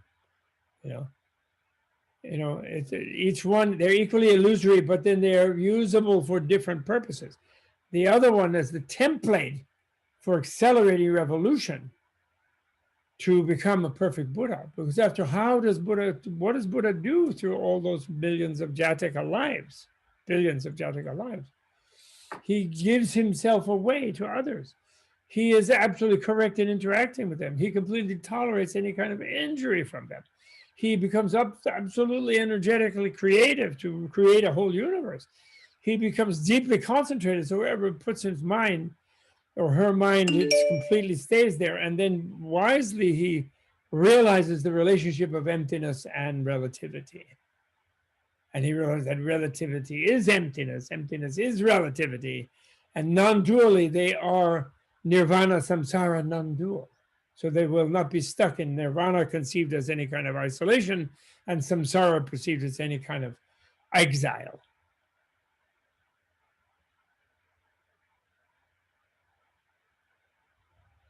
So this is what, anyway, this is what Jey Rinpoche did, but, and on the mountain in 1398, where he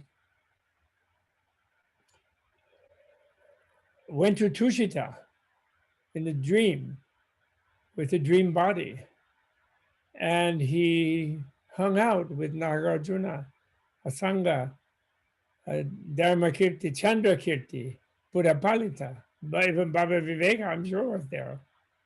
The dogmaticist centers were also there. Shantarakshita, for sure. They didn't banish them because they were maintaining a view. They're such great ketrups, Pandita Siddhas. They're capable of whatever philosophical view is more helpful to most people that they're talking to. That's the essence of the Prasangikas. All of the views are valuable, depending on where the person adopting the view is stuck. They all help them get unstuck, in other words, and help them find freedom. We had this dream, and then in the dream he wanted to go talk to them, but there was no time or whatever it was, karma. So then Buddhapalita stood up from the circle that we were having the discussion about reality, about life, about the beauty of the universe, of the Buddhaverse, and walked over to his dream body where he was like on the periphery of this circle, in the presence of Maitreya, future Buddha, Tushita, where he had, because it was Maitreya's Dharma center. Because Tushita is a heaven of pleasure gods, and they're all messing around partying, mostly. But point is that in Maitreya's Dharma center, that's where some of the great masters hang out. And Buddhapalita touched him on the head with his book. And then Tsongkhapa woke up, and because he had been reading the book, and Nagarjuna, that 18th chapter, he was in the 18th chapter, and then he read, the self is neither the aggregates nor other than the aggregates. And so that in Tantra and Sutra, that just means there is no self. But in Tantra, that means that the self is not the ordinary aggregates of the buzzing, blooming confusion, as if there was some sort of absolute in the buzzing, blooming confusion. But then within the relative, illusory reality of the aggregates, it's not other than the aggregates, because the aggregates are Vairochana, Amitabha, Akshobhya, Ratnasambhava, and Amoga Siddhi, and Mrs. Amoga Siddhi, and Mrs. Vairochana, and Mrs. Amitabha, and male and female. That's what the aggregates become. The I is Kshitigarbha, in tune with the Mrs. Form Jewel, Form Diamond. Is Vajrapani is the ear faculty, along with Mrs. Sound Diamond, etc. Shabda Vajra. So they are all they aggregate as a relational process of mandala, invitation to unhappy beings to enter the mandala and to be lifted out of their unhappiness. This is the job of the mandala, what the mandala is for. Buddha's super high tech way of freeing, of liberating beings from suffering. Because you can't do it by any force, because they have to open their own hearts. If you went and tried to do open heart surgery on beings, they would fight you tooth and nail because they'd feel you were assaulting them murderously. So you can only get them to feel safe enough and happy enough to kind of peek out from their snail shell, from their locked up closedness, to open themselves to the bliss of reality.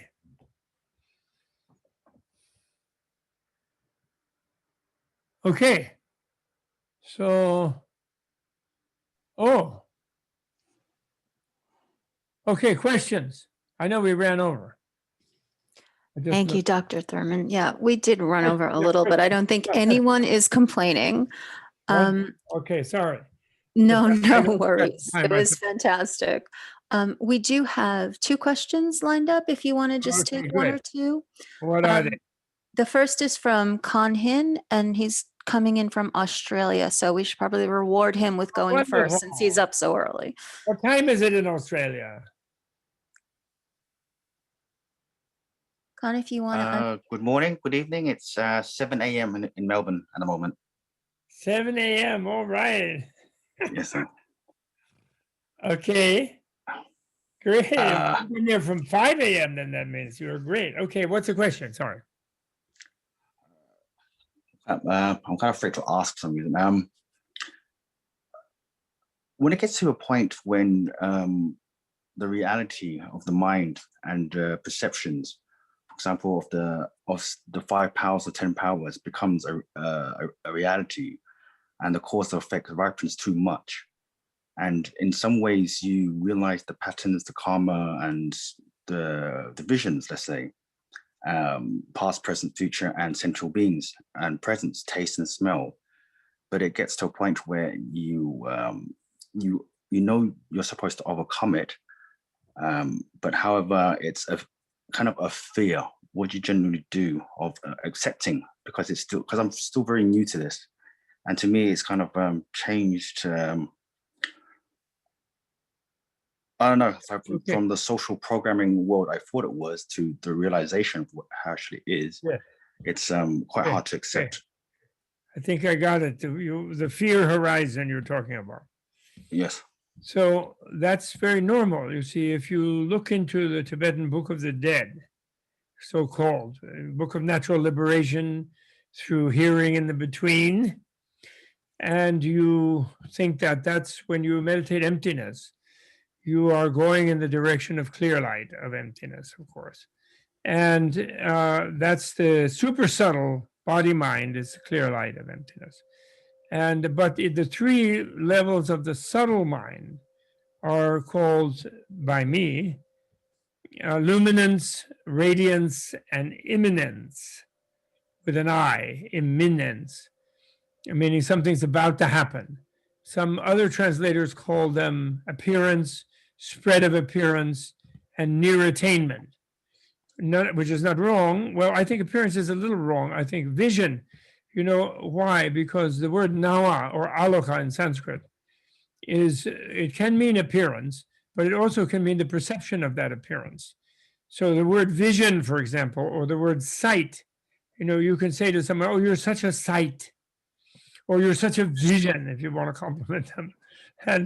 And vision, therefore, can be both the subjective and the objective side of an experience of vision, right? Like an appearance, But appearance is only the objective side. You can't use appearance on the idea of the perception of appearance. And that's why that's not a good translation for luminance. Because luminance is where you've left the coarse body and the coarse senses. So you have no subjective organ of experience that's dualistic. You just float into a white space, a moonlit space. And of course, you lose your sense of being a boundaried subjectivity in that luminous space. And so therefore there will be fear at that moment. It's like fear of falling off a cliff. It's like fear of an abyss, because we wrongly think that we're secure in a boundaried body. Meanwhile, we've come to this very relatively among animals, open body of humans. It is a soft skin, very fragile, very defenseless really on its own, and can easily be stepped on or run over or crushed or bitten by a tiger, etc., or a snake.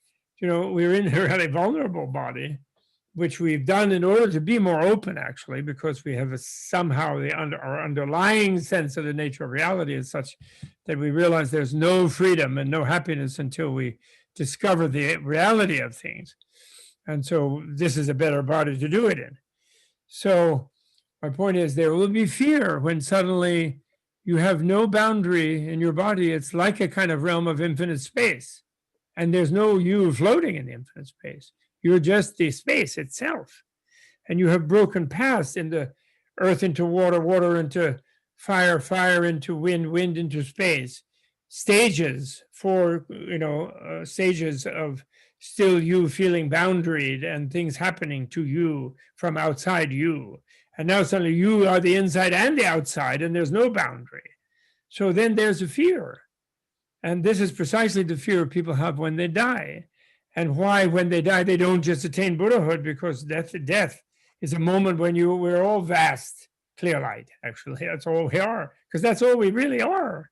But we're scared to be vast like that, because we're used to being a boundary body, kind of hiding from danger. And suddenly we are everything. And even though we don't see any other thing in it either, which is how we calm ourselves down, we think we might later, or it might come sneaking out of somewhere, or it might come from behind us, even though we don't have any eyes that are aimed in a particular direction when you have no body. So that's where all the fear comes from. So the first reaction to that fear actually is where the state of luminance turns into radiance, and the moonlit sky turns into sunlit sky. Can you believe how bright that would be? It's like you're out there naked, like in Star Trek when they were circling the sun to try to go back in time. They were using the gravitational field of the sun to circle in their Klingon ship. I don't know if you remember that film. To find the whale in the past, because the idiots had killed all the whales. And so you're naked in the sun. But why does the peaceful moonlight translate into sunlight? Because you're so scared. That's your fear, does it? Because you want to occupy it with your consciousness. So the idea of your consciousness still as being a point of subjectivity in an objectivity, even though you don't have a body anymore, it then wants to make sure there's no bad guys, there's no tigers, there's no snakes, there's no whatever aliens in the moonlit space.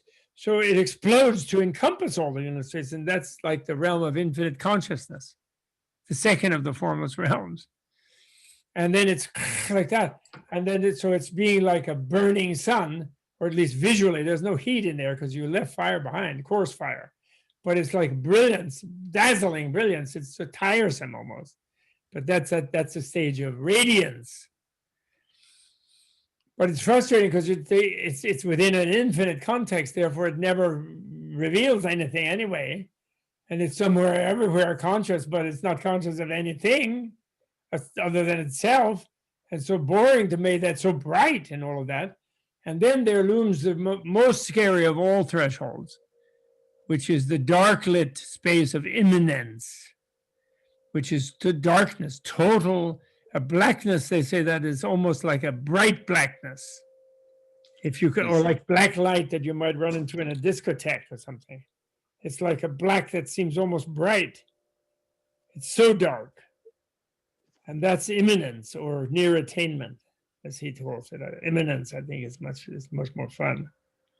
It's because it's a sense, there's no sense that you're going to get somewhere from it, but it's something that in a way it's so dark and it's so all annihilating, seemingly, in a way, the vast white space and the vast red spots were also kind of annihilating as far as any substance went about yourself. And this one is in darkness, so even no sense of light anymore. And so then real fear comes up, the fear I'm going to be annihilated. Finally, you know, terminal, this is going to be the end. And you're maybe by that time, because of being infinite space, this and that, and because you're a great yogi, and because of whatever, you're past the throes of trying to hang on to a limited body. And so you're not that scared of pain of life at that moment. So you feel that your continuum of your sense of awareness, even though it doesn't belong anywhere because it is the whole field of it, nevertheless, that sense of infinite sense of awareness is going to be snuffed out forever. And there's a fear of death comes up. There's fear of death.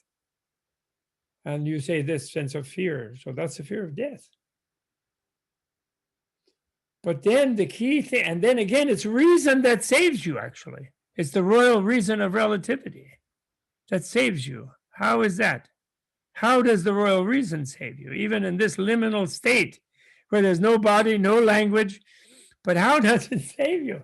Well, at the event horizon, when you still could think, your royal reason of relativity told you that there's no such thing as nothing.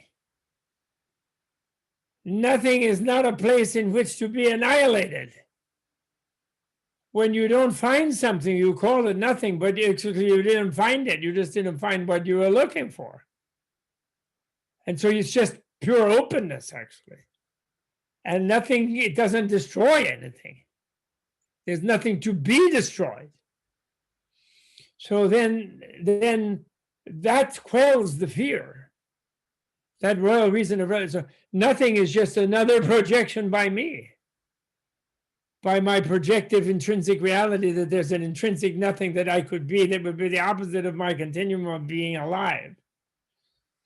So nothing cannot therefore destroy or intervene my life because nothing is nothing. And then what will happen is the shock of clear light. That's why it's called immanence. And that fear, the fear is countered by reason.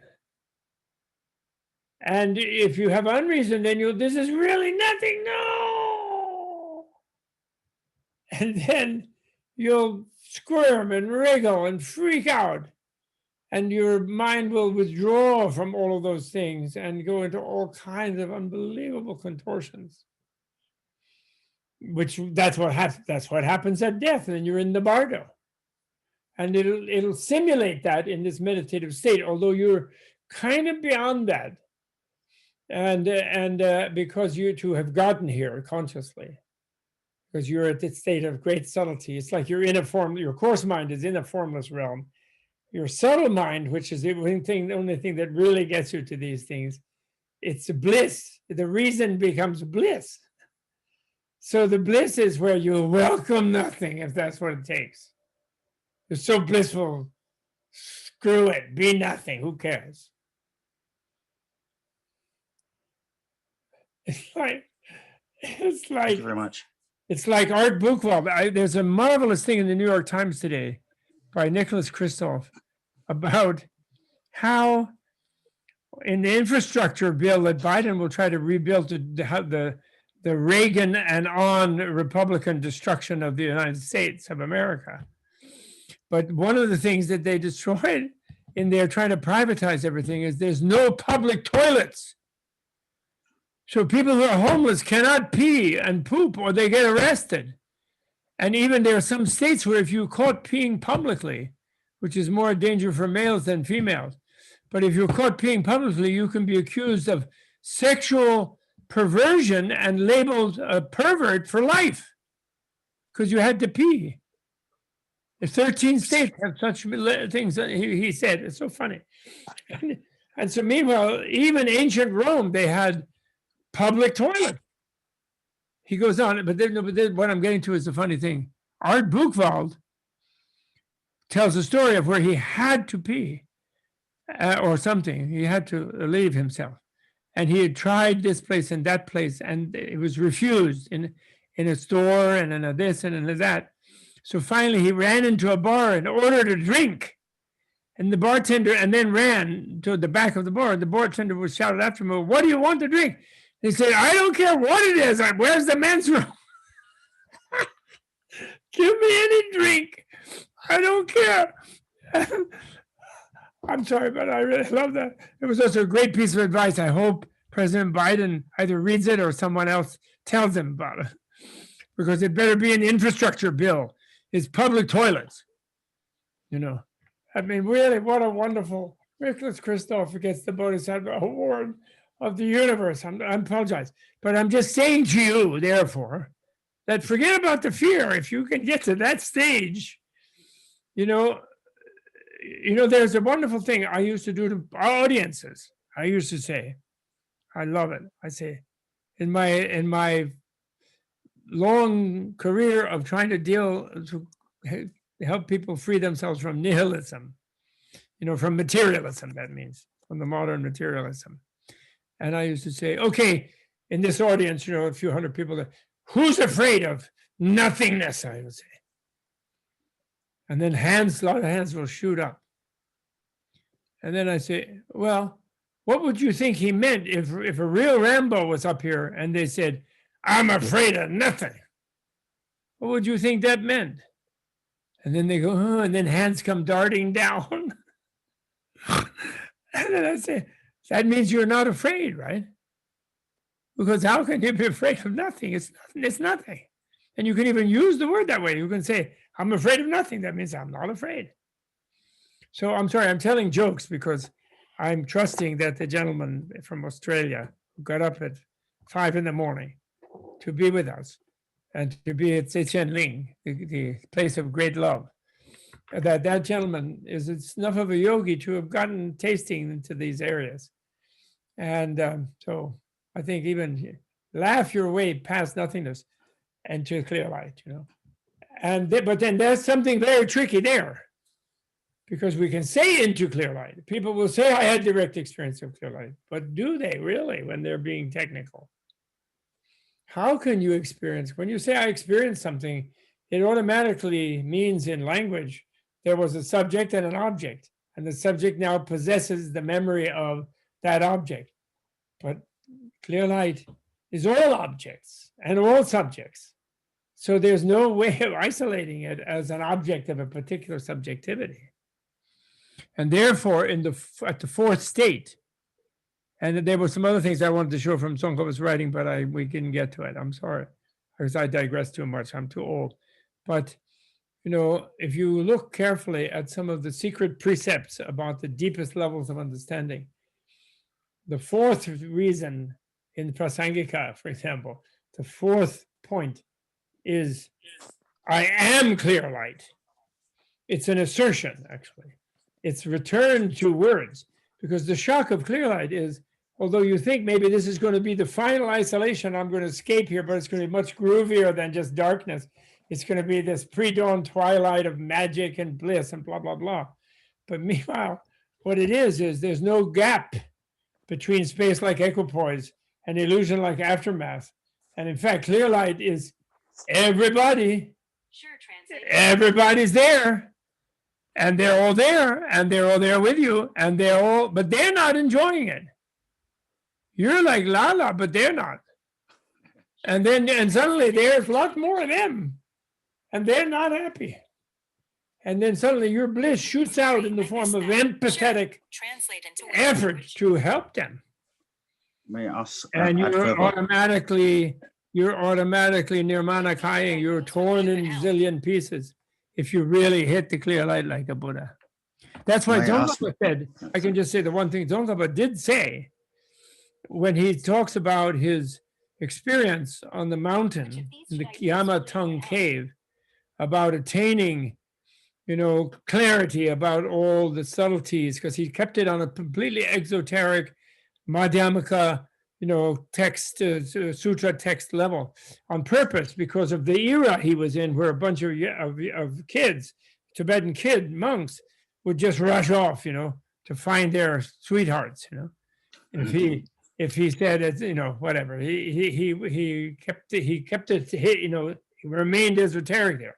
Somehow now Dalai Lama wants everyone to know about all this, because they already know about it in a wrong thing. They think that Tantra means having orgies, Tantra means some temple of doom, horrible, disgusting things. And he wants everyone to know. So, which is very different era that we're in now, about the way people are educated and what they're all already nihilists anyway, So anyway, never mind. I don't want to go into it anymore. But what Tsongkhapa said was, everything became completely clear to me. Finally, what a great thing. But I was completely surprised by it, he said.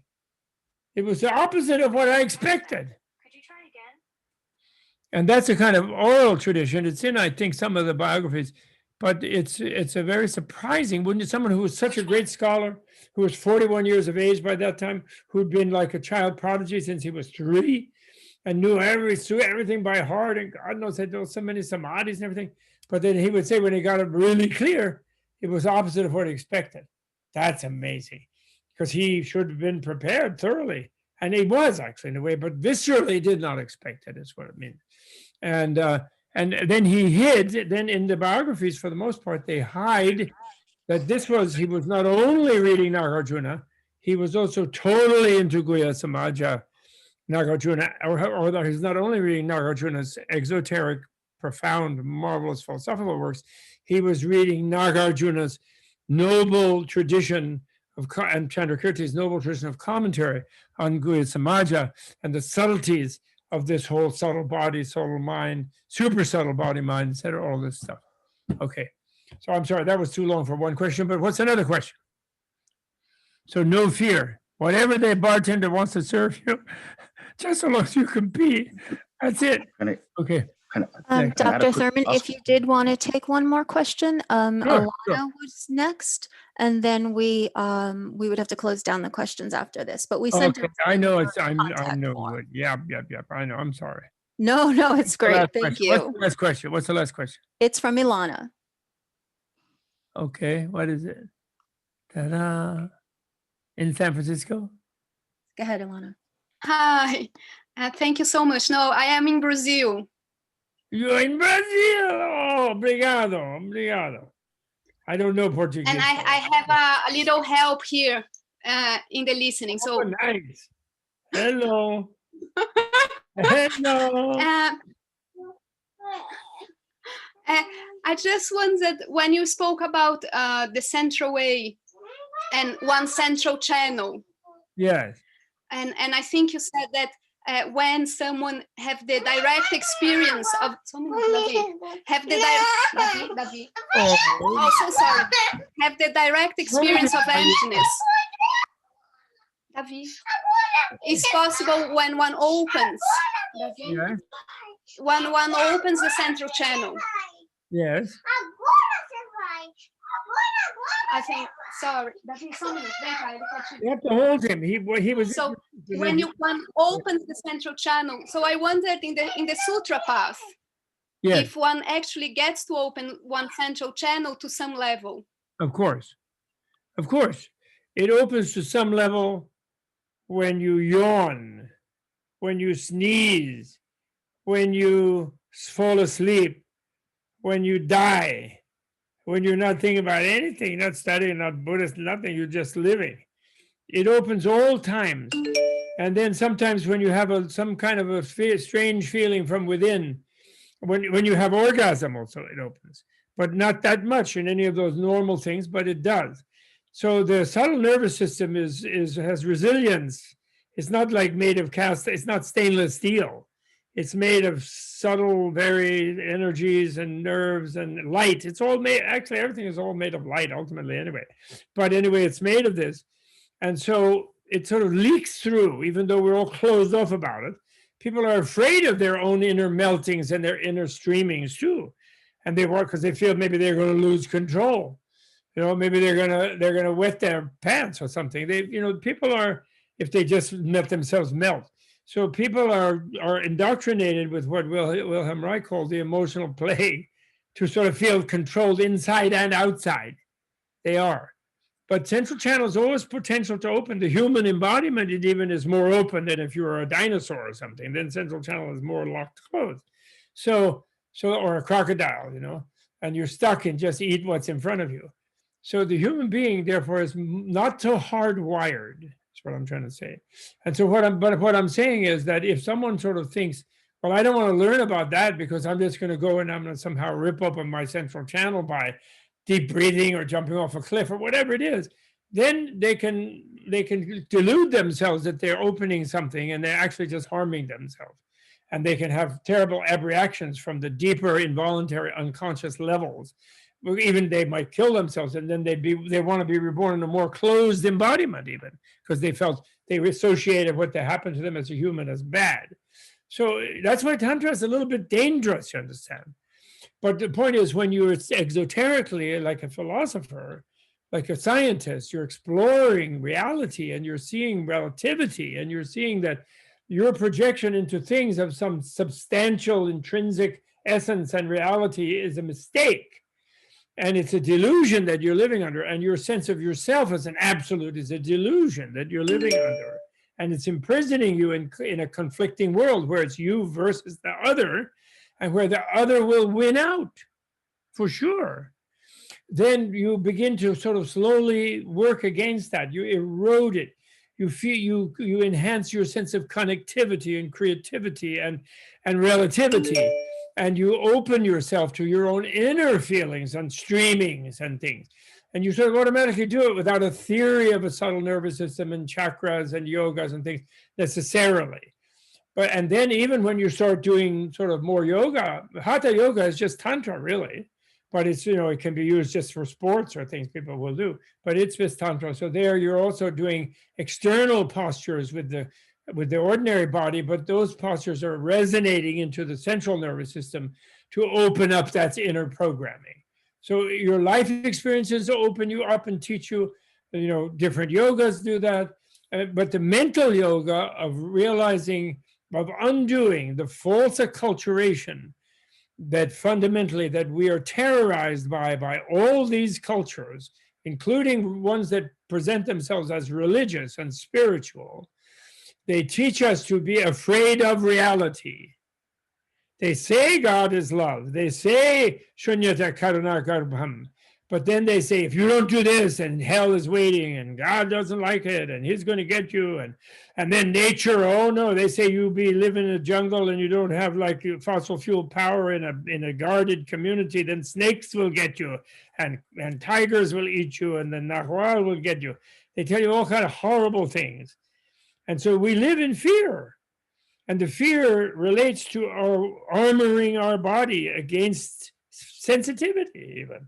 Shutting ourselves down and locking down our inner openness, which is what the central channel means, that we are sensitive, open beings who can identify with others and love them and be empathetic with them and be compassionate for them and expect them to be that way. And that reality, so then the ultimate achievement is when we understand that reality loves us, whether it's personified in some notion of a deity, or personified in the notion of the compassion of all Buddhas like Avalokiteshvara, Om Mani Padme Hum, or whether it's impersonified in the form of clear light of the void, or actually preferable personification is the Shekinah, the great mother, the Vajrayogini, you know, Mrs. Buddha, rather than Mr. Buddha. Mrs. Buddha, that's the best one. Because we know that moms tend to more love us than dads can. They do too, but they're a little more like, and they teach us more to be separate, you know, and moms do, some moms do too, but moms kind of know about being interconnected more deeply and viscerally. So, you know, wisdom is female and compassion and is male. Stupid compassion, you know, dumb compassion. And wisdom is female, knowing where it is. And of course, everyone is both, of course. So anyway, that's enough. I digress too much. But you should, you know, you could have held your son. Is that your son or your daughter? Son or daughter? It's my son. Yes, of course. He's just tired because he wants a bit of attention. through Zoom, and then he didn't get to speak to us. So that's what he had a fuss. You should hold him and then keep talking, and he'll calm down because he'll be so happy. Everyone will see him and fuss over him. So he's great. Tell him he's great. Tell him, Mom, don't make a duality between Mom's yoga and Mom's studying and Mom's spirituality and him, because they are the same, okay? Be non-dual, all right? Okay? Okay, obrigado, everybody. Okay, I talked too much. Oh, Dr. Thurman, thank you so much. It was amazing. And I hope you'll please come back maybe in August when the new book comes out. I will, in August, for sure. I'll be on a book tour, maybe physically. You never know. Oh my gosh, it would be great to have you in San Francisco. I'm opening the center for you. People should overcome their fear of vaccinations and get vaccinated. At least they don't need to get other ones or give them to their kids if they're scared of all these things, of the mercury that the stupid companies put in some of them. But I think this one has minimal of that stuff. And everyone should get this before that thing mutates, and we have to keep on like this all the time. So then we can see each other. Although maybe we have to do that to avoid too many airplanes and too much pollution of the atmosphere. I don't know. Maybe we'll stay in Zoom for the decade. If they refuse to, wear masks and distance themselves and get injections, then we may be here for the decade. So sure, I'll definitely come one way or the other in August. And thank you all so much for listening to the ravings of an elderly 80-year-old. And lots of all the best. Celeste Cambaza. Are you in Brazil also? In Brazil too? Wherever you are. Okay, nice to see you.